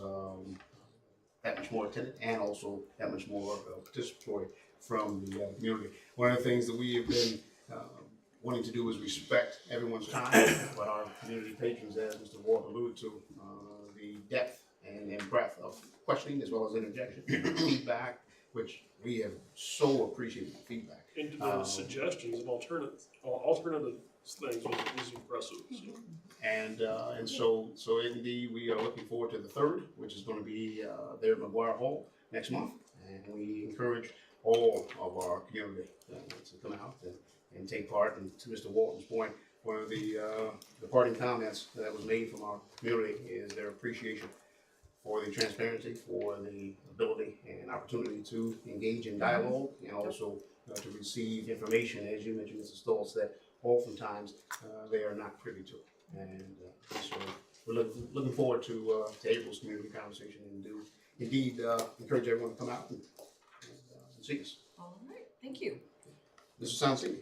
I just wanted to start by saying, remember, I have to cover 3 directors and myself, but I will make it very short and sweet. So I'll start first with Mr. Wright, our Director of Student Support Services. During the month of March, it's been very busy with our Students with a Purpose after-school mentoring program. They meet after school at Test on Tuesdays and Thursdays, at Dennis on Mondays and Wednesdays, and this week's specific goals that they're focused on are goal setting, purpose, and responsibility. So that program is very intentional and having a great impact on those middle level students especially. Also, we are proud to partner with the Boys and Girls Club. We have many different volunteers from the Boys and Girls Club that are volunteering in our schools on a regular basis, 1 time per week, for approximately an hour and a half. They're doing everything from building relationships in the cafeteria, helping supervise, they're doing tutoring, and also mentoring. So very thankful again for the Boys and Girls Club and that additional support that they're providing in our buildings. That's new and something that we haven't had in the past. And then lastly, Mr. Wright has been helping coordinate our revisions to our code of conduct. We are not there yet, but as Dr. Wright mentioned, two of the areas that we are really hyper-focused in on are behaviors and attendance.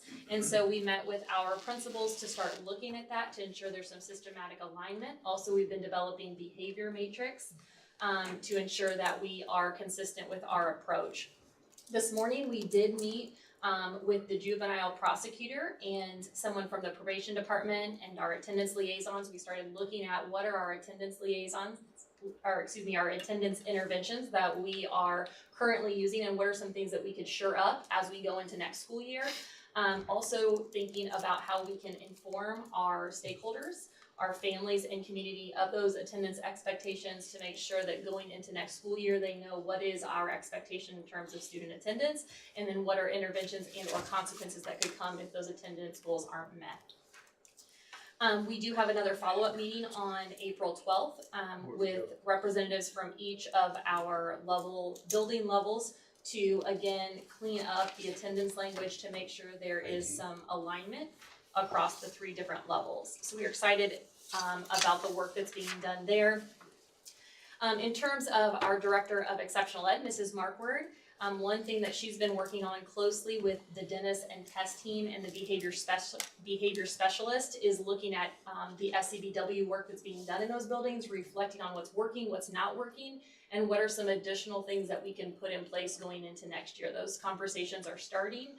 We've had building principals and counselors attend some trainings to brainstorm some different approaches. So we are excited to look at some different options next year there. And I think that also responds just to the community comment on safety and that relationship and sense of belonging that our middle school students sometimes struggle with. She also, and I'm has been extremely proud of the communication and collaboration that she's had with her department teachers. So the special ed departments, she goes out monthly to the buildings and visits with those teachers. Many of them are new and need an extreme level of support, and she has just really put herself out there in order to serve them. So that is from her department. We currently have a vacancy in our Director of Technology, but we are working, and a special thank you to just the entire technology department right now for stepping up, Alex Hazelbaker in particular, with online registration hoping to open in April prior to preschool and kindergarten roundup. There's a lot that we're trying to shore up there. We also are in the process of surveying our K-8 educators on their technology use. As you know, we're one-to-one with Chromebooks, but we also have iPads, so we're trying to just figure out the uses, how often each of those devices are being used, what is the preference, and then using that to develop a long-term strategic plan for the technology department. Mr. Baker and I, in terms of curriculum, have 3 different committees that we're working on right now. We are excited to be wrapping up the Alternative Education Committee. So we currently use GradPoint. We're looking at transitioning to a new platform for next school year, so that will be presented with textbook. We also are working on science adoption, and then a new committee that's being formed is the K-8 Synchronous Instructional Plan. So we have a high school plan for when synchronous days happen, but we're working with a group of teachers to establish what that plan will be like if we use synchronous days next school year. Also, the Summer of Learning Conference with the e-learning team just opened up registration. That event is June 15th. So we are excited to be promoting that event. There are many great speakers that attend, and that is free. Our grades 2 and 3 wrapped up iRead 3 testing last week, and so those reports, the data is coming in. It's embargoed, but we can share that with families, and so we will be mailing out those reports along with an interpretive guide for our families so that they can understand, and then we'll be sharing that data with you in the near future. Also, the annual performance review of the district became available, and that basically highlights not only for the district but each school their performance behavior. So I will be sharing that document with you. That's something in the community conversations, Dr. Wright, that I think would be beneficial to share moving forward now that that is available to the public. Our K-8 buildings are holding their Title I events. So Fairview and Vail have both held those events. We welcome our families to engage with the schools and participate. There's been a lot of planning going into those, so please attend those if you can. TEST is wrapping up their Get Your Teach On collaboration with the State Department. The last visit with Hope and Wade King. It was this past week, and there's a celebration of the 10 schools that were selected through the grant. The Department of Education is paying for that consulting work. That celebration is on May 20th. And so Test will be one of 10 schools that will be celebrated that evening. If you think about Get Your Teach On at Test, the impact it has had is on restoring a classroom space in order for teacher collaboration. So if you haven't visited, it is a very welcoming space for our teachers to go throughout the day to have their PLCs. And also they implemented a house system where the students and faculty are divided into 5 different houses. And within those houses are families. And the idea behind that is a sense of belonging. They meet weekly within those families to have conversation and just to build relationships. We also wrapped up our K-8 NIET site visit last week.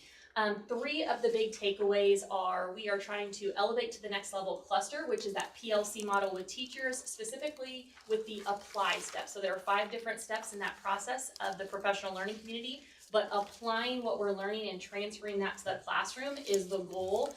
We're also looking at the instructional leadership team and how we can use that 5-step process also to develop our instructional leadership team.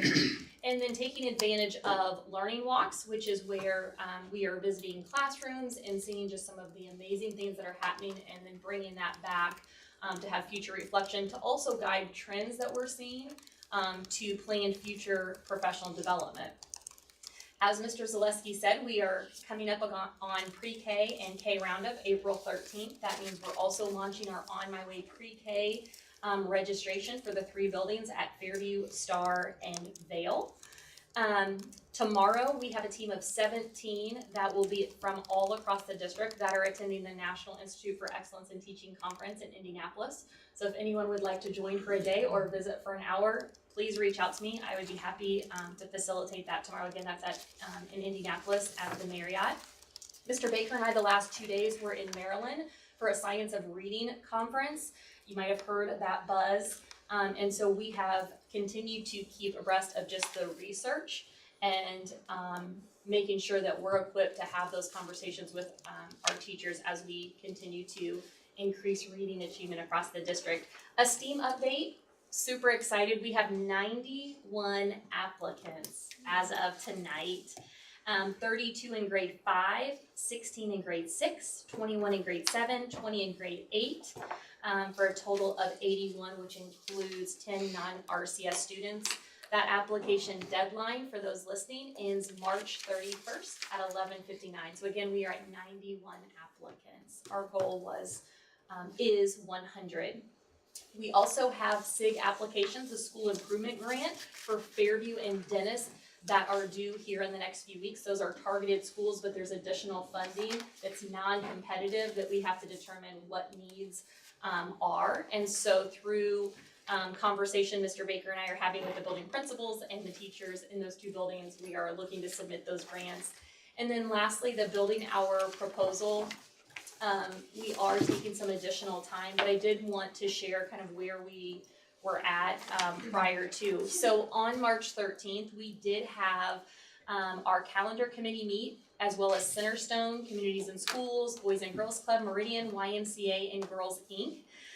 We looked at both options A and B, and at that time, we did have 5 people that voted for option A, 9 people that voted for option B, but we also had people that were asking for an option C of either an early release or a delayed start. And so our cabinet team and directors have been working extremely hard to crunch numbers to be able to look at that option C. I will say by Wednesday the 15th, prior to discussion, we did present 3 different options, A, B, and C.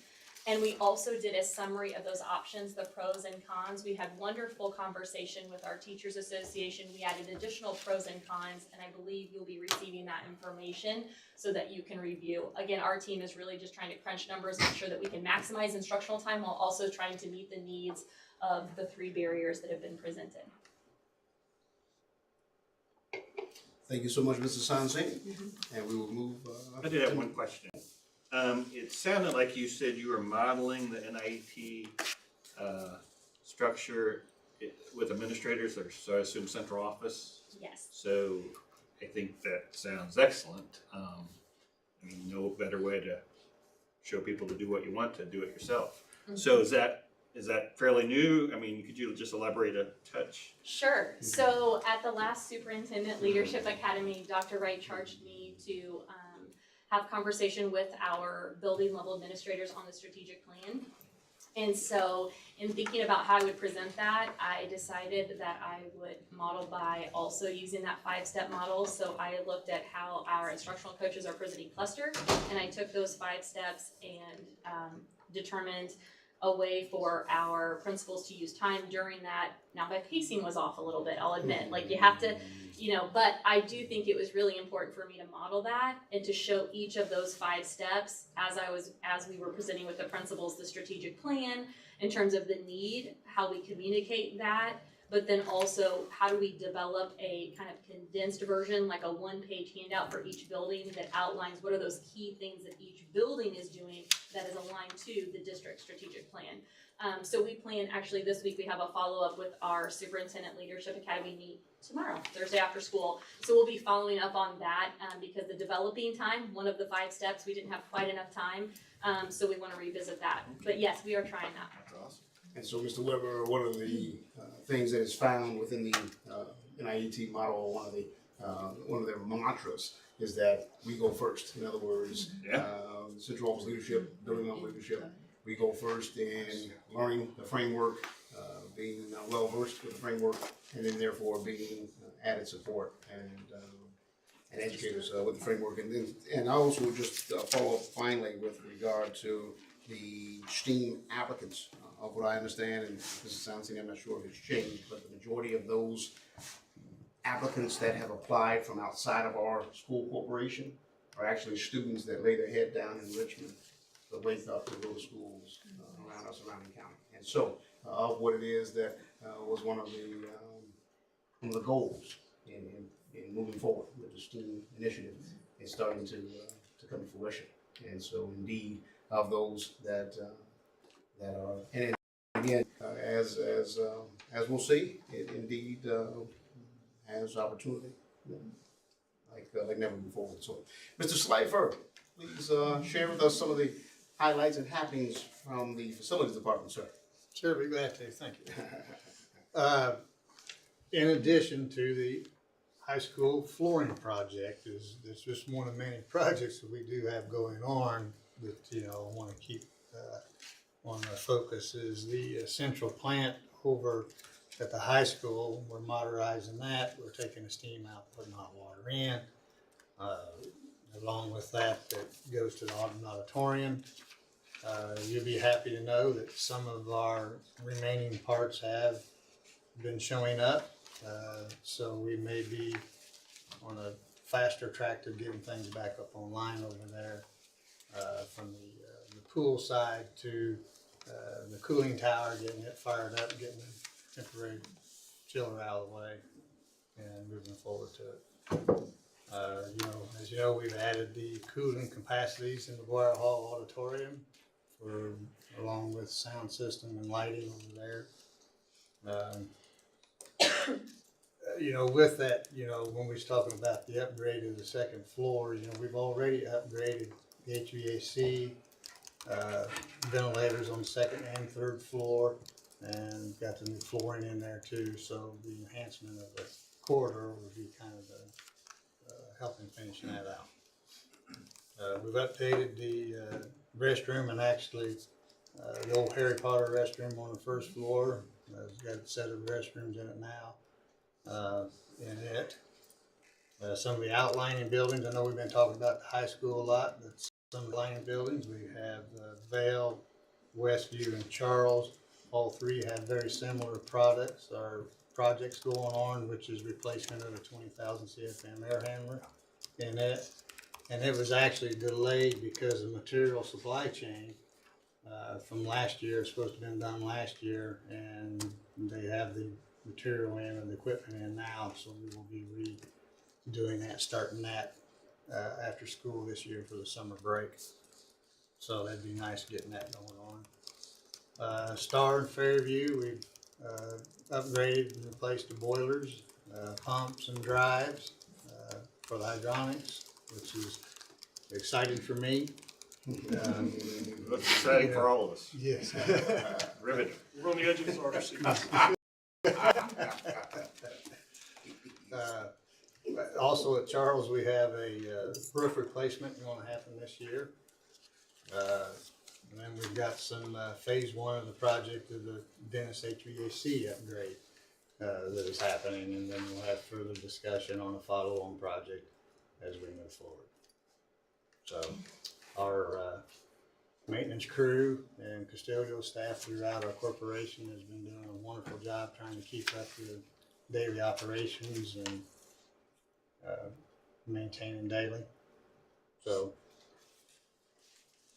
Thank you, Mr. Slifer. And one of the things during our community conversations that Mr. Slifer has introduced, so that our community is well aware, which most of them, again, as was alluded to, most of them are knowing, but the difference between the utility costs of a standard home compared to the utility costs of running a corporation. And I know that in just sharing some sheer numbers of the cost of things, it helps put things back into perspective. And again, metaphorically speaking, that iceberg helps introduce some other things that are not necessarily surface level. And so, Mr. Slack, we appreciate you. Mrs. Bolzer, some of the highlights and happenings out of our Human Resource Department, ma'am, if you don't mind. Thank you. I mainly wanted to bring to you to let you know just of the efforts that we're taking to try to streamline all of our processes and remove barriers to the hiring process and to the onboarding process. So that is something that I believe that we really needed to try to maximize the limited resources that we have to its fullest extent. So we've been working to really bring technology to our department. And that is something I know our departments, I don't want to steal Karen's thunder either, but we have been working very hard to upgrade our HR and business software. We just had the second official pay on the new software, and I will say I greatly appreciate the efforts that our departments have worked to work together to be able to implement that. We were utilizing an old DOS database, and so this software is much more integrated so that you could work seamlessly with other software companies that we have, such as Frontline, which is our substitute tracking, I think previously known as Kelly Services, but it works to integrate and more so streamline all of those processes that we have so that we can start to get rid of some of the paper, because that is certainly that delays the onboarding process, and as we know that it's a competitive environment, so we want to be able to effectively get our staff hired and onboarded as quickly as we can, knowing that that is a barrier that we currently have. We are also updating and working to update our online applicant portal. Again, I saw that as really a barrier to the hiring process. And it wasn't fully integrated so between our buildings. So I wanted to be able to maximize what we're able to do with seeking those new candidates. And I think that this online system that we're merging to, it's called Nimble. It's a state-funded website that we're really working to be able to utilize our technology resources that we have, and they also work to market across the state and outwardly to other states. It acts as more of like an umbrella, if you will, so it integrates with other online applicant portals such as Indeed and Glasshouse and many others. So right now we have to post individually to all of these separate sites for every single posting that we do, and then we have to monitor them each individually. This acts as an umbrella. It pushes it all out and then it brings it all up back into one. And I think just the communication piece, it really works to communicate and bring our individual buildings collectively as one hiring pool. So I think that will certainly help as we enter what is potentially considered the hiring season. So and real quick, but state funded, I mean, is that subsidized or completely like no cost to us? It is twofold. completely funded. However, if you want to maximize the use, which includes the onboarding procedures, then there is some small cost associated with it. However, I believe it's less of a cost than what we're utilizing currently for Power School. So the base package I'm sorry, is Apple free. Track. So Base package is free, and then the so I think we're premier getting package more is- for less, which is something I think we can all agree on. Yeah, And I think it loads to what we have. So It if does. nothing else, that is just tremendous for our offices Yeah. because we spend a lot of time duplicating entry. Yeah.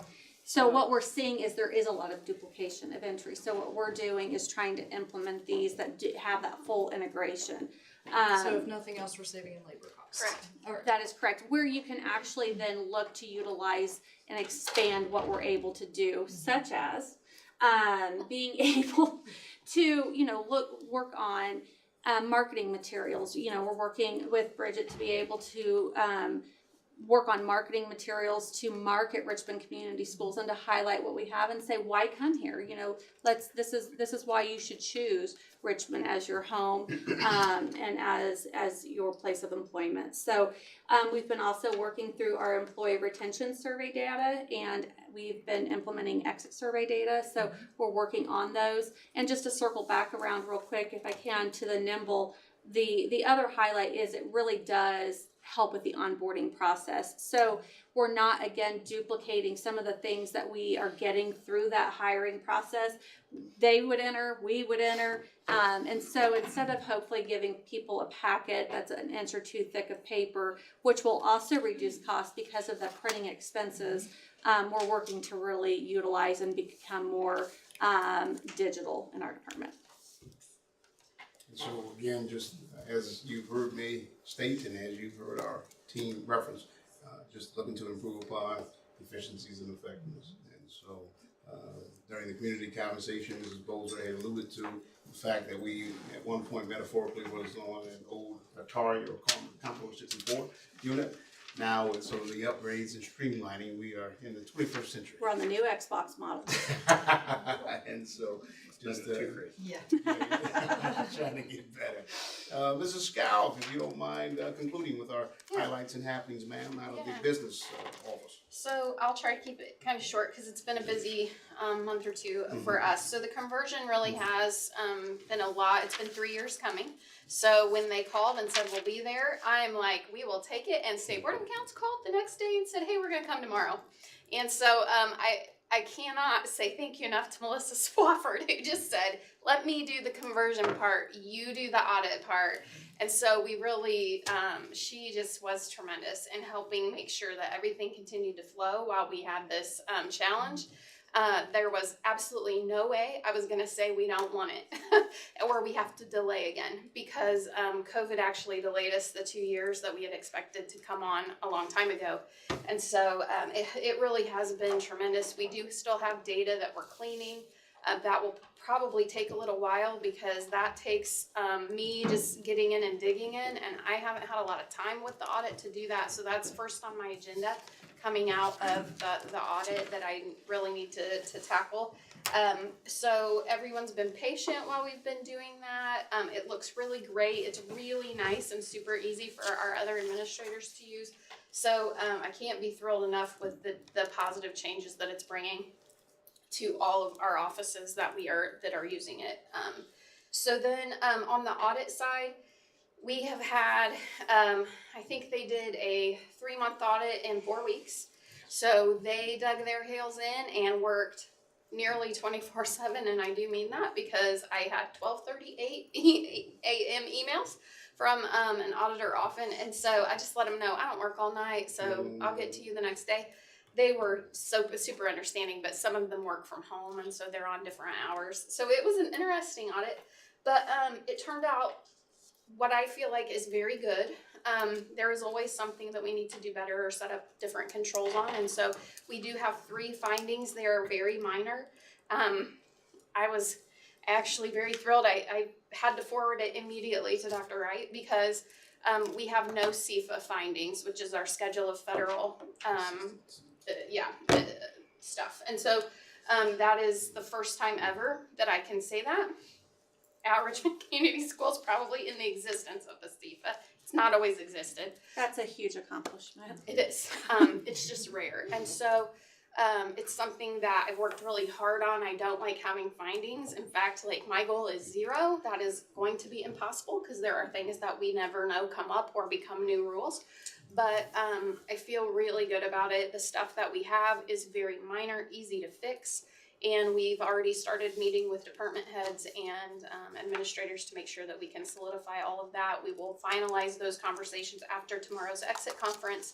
But I really am thrilled with the result. I'm super happy that they sent State Board of Accounts in because CLA was definitely harder to work with. And so it was a major ordeal.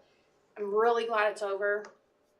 But I will say that it was very positive, and they were great. They had 7 people at one time here, and there was basically a line at all times outside of my door.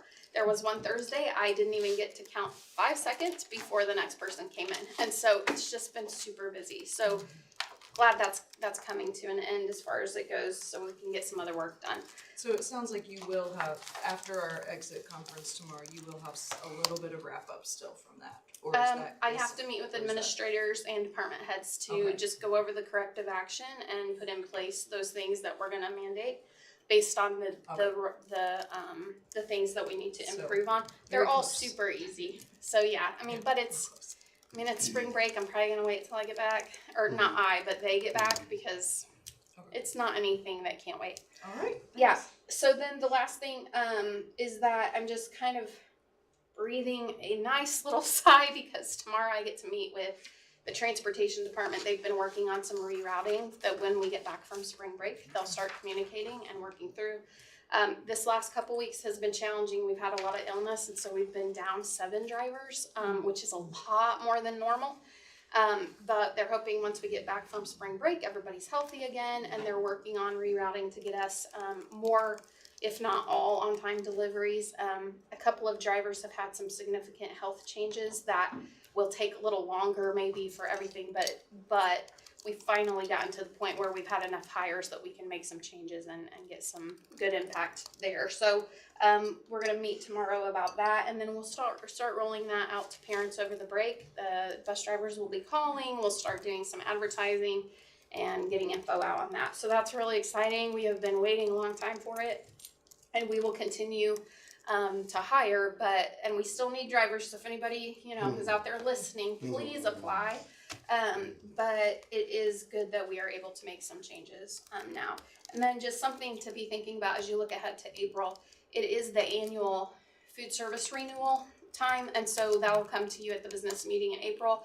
It's all just very routine, but it is something that we do have to do. So we have to apply to the state before you can formally approve it. It's kind of a process, but so I'll be working when we get back from spring break with Chartwells to make sure that all of the necessary, I do walkthroughs through all the buildings and things like that to document everything. So we'll be doing that, and then that'll be provided to you at the business meeting at the end of the month. So.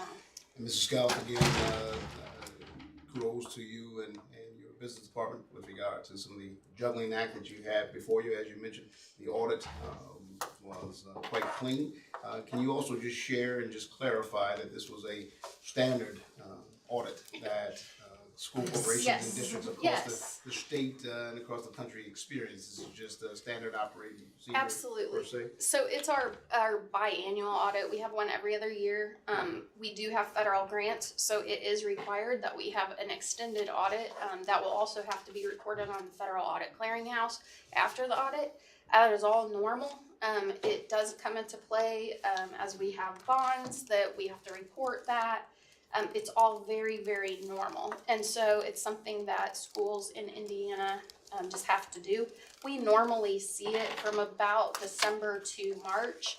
And this year it was shortened into a compact, neat little package with a lot of auditors at one time. And it was about 4 weeks. So just statutorily by the federal government grant laws, you have to have it done before March 31st. So they were working really hard to get that done. Yeah. Thank you all. Appreciate you all's contribution. And trustees, if there's any other questions, if not, Move on to the next item of business. All right, Bridget. Oh, I'm so sorry. I apologize. Whoa. You do have her on here. I'm so glad that Mrs. Hazel Baker is the Sorry, communications and I'm starting specialist. to lose my voice a little bit too, but I just want to give a couple little updates about communications and marketing. We had a very successful Wayne County Chamber of Career Fair. We had all juniors and seniors attend that event, was able to volunteer for that. And again, as Mr. Zaleski had mentioned, the test intermediate school students, they gave a presentation in NAPCO Credit Union. Some students put together a presentation and we reported it. It's going to their board tomorrow morning. Hopefully they approve that during their board meeting, but they're requesting funds to help with their 100th birthday celebration at Test. And then I was also able to participate with Mrs. Bolser, some mock interviews. The Richmond High School students were able to participate over at the high school, and Belton, Dot Foods, and RCS was also participating in that. You may have seen the Colts cheerleaders, and we had a football player come over for National School Breakfast Week, and that was with Mrs. Scout's help. She got all that moving forward for the Indiana Dairy Association.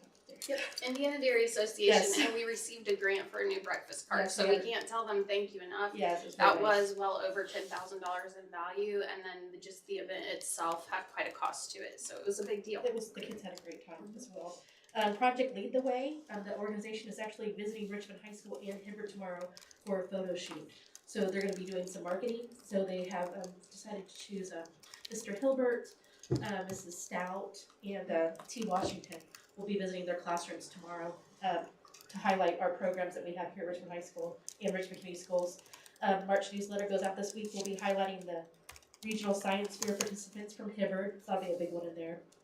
And then also I've been attending some meetings to talk about new student and returning student registration to see how that's going to work and how we can maybe move that up so we're not waiting until July to get those numbers and to help with the buses and all that. So hopefully we'll get some information about that next month and have those new kindergarten and preschool parents able to use online registration at the event as well. I'm still giving school tours at the different buildings, and then I also attended a crisis drill at Mooresville Schools yesterday with Mr. Baker and Dr. Wright. So that was really quite impactful, really amazing. And then again, I attended that Fairview ribbon cutting. And then the big stuff is Parent Square. So Parent Square, we're still doing training. Hopefully, I mean, Mr. Jones is gonna say it's pretty harmless, but I'm really pleased with the numbers that have turned out so far. Still getting that more fluency with a lot of the staff and trying to clean up some of the data that we have from Power School to link into Parent Square. I also went out to the bus garage trying to get Parent Square also for their staff and then also with athletics. So very excited about that program. Thank you. Thank you, Mrs. Hazel Baker. Thank you, Central Office team. Trustee, any further questions? All right, we now have our consent items. We have 6.01, approval of minutes. Madam President, I would like to bundle and motion that we approve the consent item 6.01, approval of minutes, 6.02, human resources, 6.03, accounts payable, 6.04, monthly financial report, 6.05, transfers, and 6.06, adult education program assistance, with including the addendum at our table. Second. All right, so we have a motion by Mr. Walton, a second by Mr. Stevens. Are there any questions or comments? Seeing none, we will need to vote. All those in favor, say aye. Aye. Those opposed, nay. Okay, vote passes 6-0. All right, next we have action items. 7.01, donations. President Stoltz, trustees, I ask that Mrs. Karen Scout, our CFO, join us for action items 7.01 and 7.02. Mrs. Scout. Good evening. So the donations before you tonight are for $4,938 throughout our community. You will see a number of athletic programs over at RHS, as well as some support for professional development. And I would be remiss to say that we didn't get a donation for RHS Skills USA program. So we have a number of students who have qualified for nationals. You will see some additional donations coming in the next month or so, as they have been receiving some help getting there and are also fundraising. So that's an exciting time for them. So just thank you to everybody who has supported our students and our programs. And I ask tonight that you approve these donations for $4,938. So moved. Second.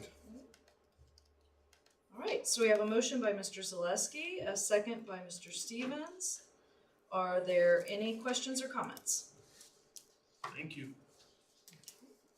So all those in favor say aye. Aye. Those opposed, nay. Vote passes 6-0. Next, we have 7.02. Yep, good evening again. So the copier lease agreement is before you tonight. This is a new agreement with Toshiba for copiers throughout the district. It is the routine time in which our other contract is nearly up. So this will begin 7/1. The other will end 6/30 of this year. I will note that there is very little change to what the copiers have as far as options. However, we are getting 2 additional copiers in the district, and that is simply so that each floor of each building, with the exception of Warner, will have a copy machine. And that's just simply because the use doesn't drive the need at that particular building. And it's pretty accessible to everybody there. So all of the student buildings will have at least 1 copier per floor, and then we actually will be paying less over the term of the contract. So not only are we getting additional machines, but we are getting a better price. So also service is a big deal on this one. They've guaranteed a 24-hour turnaround. 48 if it's late in the day. So that is currently better than what we are seeing with our Conica Minolta agreement that we presently have. I will note that both Toshiba and Conica Minolta have the state QPA on this, so we did not have to go out for a request for proposal. But we did verify with the Wilson Service Center and asked them to send all of that documentation. So we do have it in our office on file. So tonight, I just recommend that you would approve the Toshiba lease agreement for copy machines throughout the district. So moved. All right, we have a motion and a second by Mr. Walton. Are there any questions or comments? Okay. All those in favor say aye. Aye. Those opposed, nay. Vote passes 6-0. Moving on to item 7.03. President Trustees, I come before you with action item 7.03, the Indiana University's College Go Now memo of understanding. And so it is recommended that the Board of School Trustees accepts the memorandum of understanding between Richmond Community Schools and the trustees of Indiana University as presented for the 2023-2024 school year. The purpose of this arrangement is to create an early pathway to outreach for the school's college track juniors and seniors. In particular, the program is intended to encourage students from underserved first-generation college or historically underrepresented populations to attend college. And so I come before you for approval of action item 7.03. I move to approve 7.03 to 2023-2024 IU East College Now MOU. Okay, we have a motion by Mr. Stevens. Second. A second by Mrs. Brunton. Are there any questions or comments? I had a question. So a student can take 2 courses at IU East for no charge? Correct. Okay, that's really good. And this was brought to us by IU East, is that correct? Yes, it's in partnership with the Wayne County Foundation, Okay. and it's presented by First Bank Richmond. Okay. And we've continued to grow this program. This was first brought to us last school year. And so I don't know if you saw in your action item documents, but there is a profile. We currently have 11 students that have finished. We've had 1 take sociology, 5 in sociology, 1 in business, 1 in economics, 1 in informatics, 1 in music, 1 in psychology, and 1 in Spanish. So a variety of different courses that they're taking. So is this something that could be expanded to, say, Earlham, say Purdue?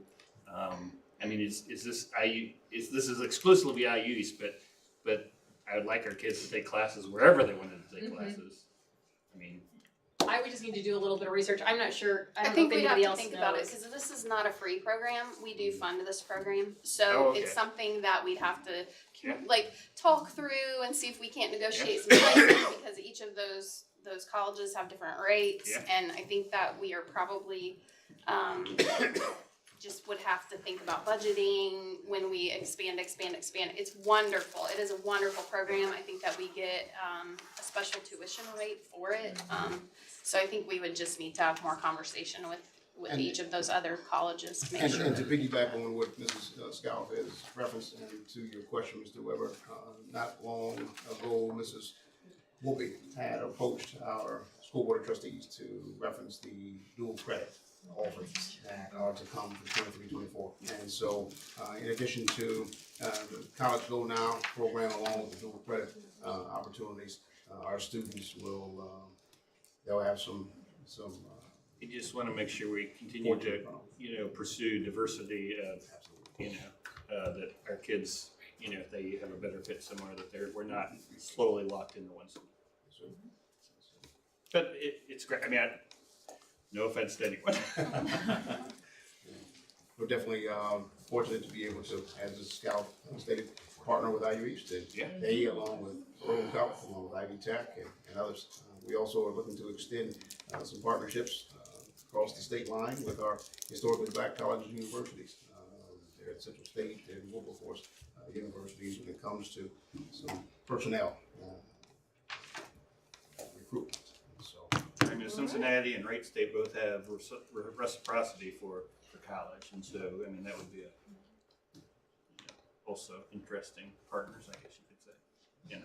I don't think we have anything to do with that, but we're close. No doubt. All right, any further questions or comments? Okay, we have a motion on the table. All those in favor say aye. Aye. Those opposed, nay. Vote passes 6-0. Moving on to 7.04, Dr. Wright. President Stoltz, trustees, I ask that Mrs. Valentine Senior, our Assistant Superintendent, join us for items 7.04 through 7.06. Mrs. Sansini. Thank you. It's a recommendation of that the Board of School Trustees accepts the proposal from Every Child Can Read for the Reading Academy Summer of 2023. You should have received that request for proposal.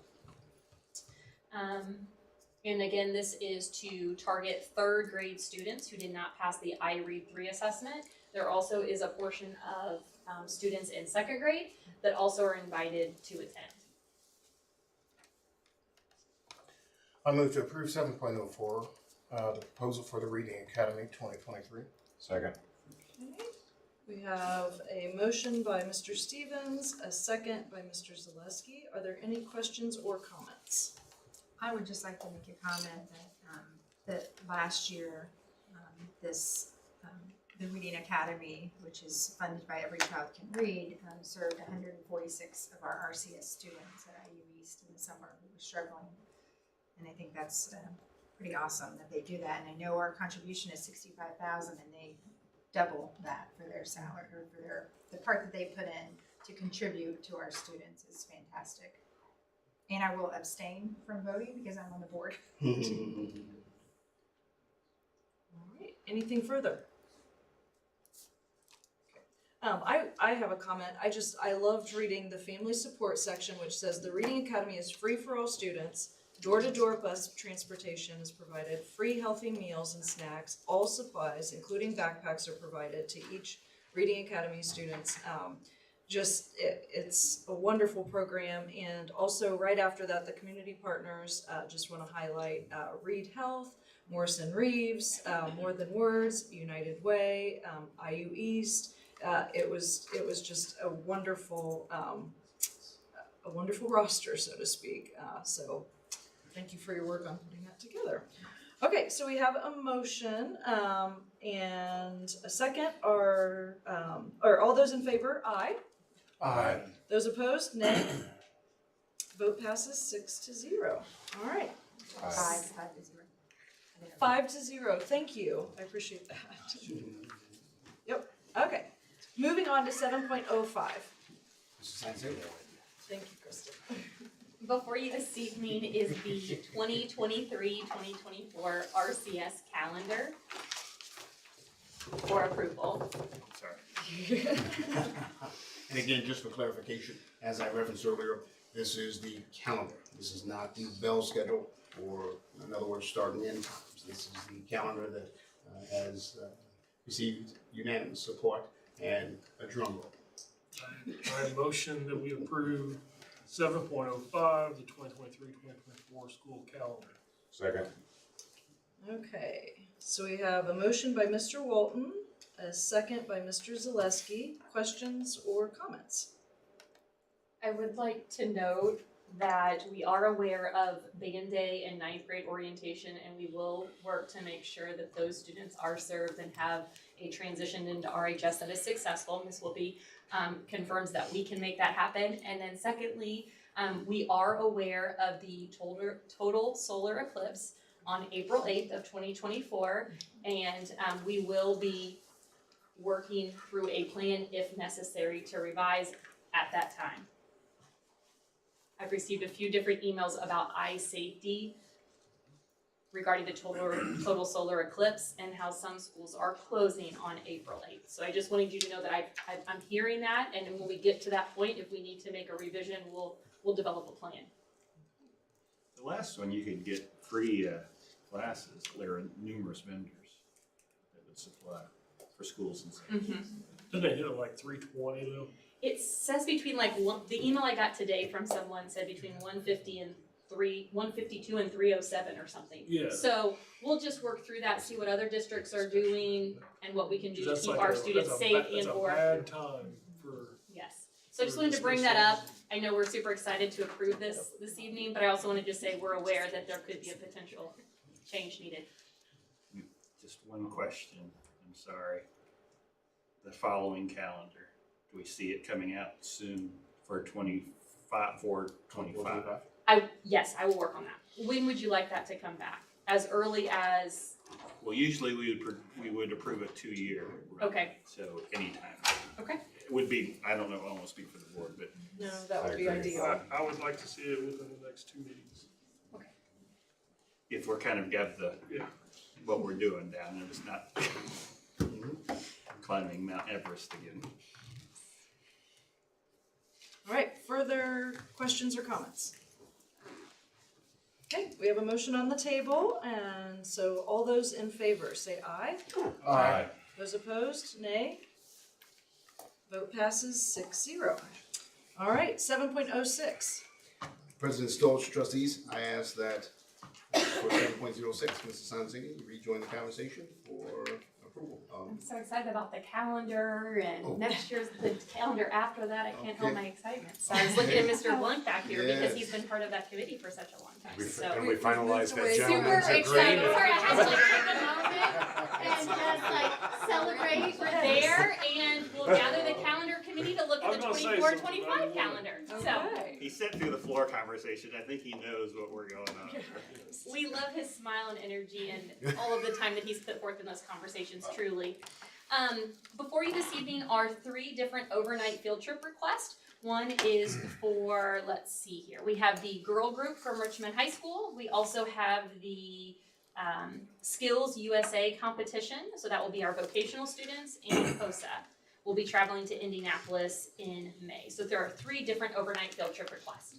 I motion that we approve the overnight field trips presented in 7.06. Second. Okay, we have a motion by Mr. Walton, a second by Mr. Stevens. Any questions or comments? What is the girls group? Just don't know what that is. Yes, that is Katie Rising and Stephanie Hoover. They are the teachers that organize that, and that's through the Women's Fund. Yeah, so they received a grant and they've created a group that they're teaching some life skills that the girls get to go places and kind of they'll teach something and then they get to go and put it into action. So it's been fun to watch them work. So I liked the idea that they were doing volunteer work during this outing. They have a formal dinner, so it sounds like there's going to be some education in regards to etiquette, it sounds like. Volunteer work? Yeah. And that's a group at the high school. I mean, they're part of a club, for lack of a better word, right? Correct. It's awesome. Further questions or comments? Okay, so we have a motion. All those in favor say aye. Aye. Those opposed, nay. Vote passes 6-0. 7.07, Dr. Wright. President Stoll's trustees, I ask that Mrs. Jamie Bolger, our HR director, join us for conversation for items 7.07 and actions item 7.08. Mrs. Bolger. Thank you, Dr. Wright. It is my recommendation to approve the services of Neola to maintain a comprehensive set of policies. Policies provide a framework for professional learning organizations for decision-making, risk management, compliance, accountability, efficiency, and communication. Neola monitors federal and state legislation and agency rules to maintain compliancy in a timely manner. Each policy update, revision, or creation is reviewed by an associate, former administrator, Indiana practitioner, and Indiana attorney. Policies are electronically published on work docs for ease of making active policies available and transparent to employees and the public. By professionally maintaining policies, it will ensure our school complies with legal, regulatory, and ethical requirements. I make a motion that we approve 7.07, contract with Neola Services. Is that option 1 or 2? We have to pick an option. Option 1 is being recommended after consulting with our CFO. Thank you. All right, we have a motion by Mr. Walton. Do we have a second? Second. Okay, second by Mr. Zaleski. Questions or comments? Hearing none. All those in favor say aye. Aye. Those opposed, nay. Vote passes 6-0. 7.08, Dr. Wright. Mrs. Bolger will join us for action item 7.08. Mrs. Bolger. Thank you. Due to the 22-23 evaluation plan amendment in December of 2022, where SMART goals were removed and regrouping of teachers based on current assignment, the summative scores needed to be reweighted.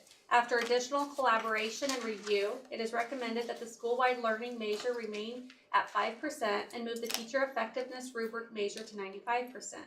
The plan will be resubmitted reflecting these changes with the Indiana Department of Education. A motion that we approve 7.08, the 2022-2023 evaluation plan amendment. We have a second. Second. All right, so we have a motion by Mr. Walton, a second by Aaron Stevens. Do we have any questions or comments? Seeing none, all those in favor say aye. Aye. All those opposed, nay. Vote passes 6-0. All right, moving on then to a preview of our upcoming meetings and events. Dr. Wright. President Stoll's trustees, we will be back here in our boardroom on Wednesday, April 26th for our next school board meeting. Prior to that, of course, we have a upcoming work session 2 weeks from tonight. And on the 26th, we'll continue to highlight and celebrate all the amazing things occurring in our corporation, as well as share some of the challenges of serving our students. So.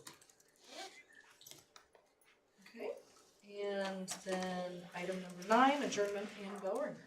President Stoltz and trustees, I ask prior to Mrs. Hazel Baker rejoining us to share a bell ringing information, that we also just highlight the fact that this month of March has been Disability Awareness Month. And if you have been driving throughout our school corporation, through our community, you may have seen yard signs that are designed almost like a ear of corn, if you will, but it also highlights the services that we provide for our students and the supports that we indeed do provide our community as well. And so that has been this month of March. Some additional upcoming events. STAR is having their Title I event tomorrow at 5 o'clock. Something I'll be adding to your calendars also is Friday night. There's going to be a show choir concert at Civic Hall.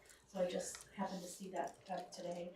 And again, if anyone would like to volunteer to help out with the passport to preschool kindergarten, I could really use your help. So That's gonna be on April 13th. It's a Thursday from 4 to 6 at Tierney Center. So I'll get you a hot dog supper. Okay. And then of course spring break. Everyone's very excited about spring break, so that should be our bell ringer as well. But and then April 4th is the community conversations we'll have here at McGuire Hall. But bell ringer, I was able to meet our teachers of the year staff this week and take their photos. So that was my bell ringer. Just we have such an amazing group of educators in our district. So I can't wait to show you the photos. It was on St. Patrick's Day, so I was like, oh, they're wearing green. But I can Photoshop that out. It's fine. But it was very good, very good. Anything else? And just to piggyback what Mrs. Hazelbaker referenced, and as I mentioned, as far as the conversations I had with educators, we indeed do have some fabulous educators throughout our corporation that care for their craft and care for our kids. And I again would be remiss if I didn't just say thank you yet again to those, again, the majority of the corporation that chose to sit down and converse with me. We indeed are going to work, as I know you all's initiative and drive is to make sure that all of our faculty, staff, and students are well taken care of. And so we indeed are grateful. All right, anything else? All right. I do want to wish everyone a wonderful spring break. I know as Mrs. Brunton and I were at Dennis yesterday, they were having Spirit Week in anticipation of spring break. They had PJ Day, they had the Dennis Bulldog full out, and so that was a lot of fun to see them pretty excited about that. So without further ado, we will now adjourn. Thank you.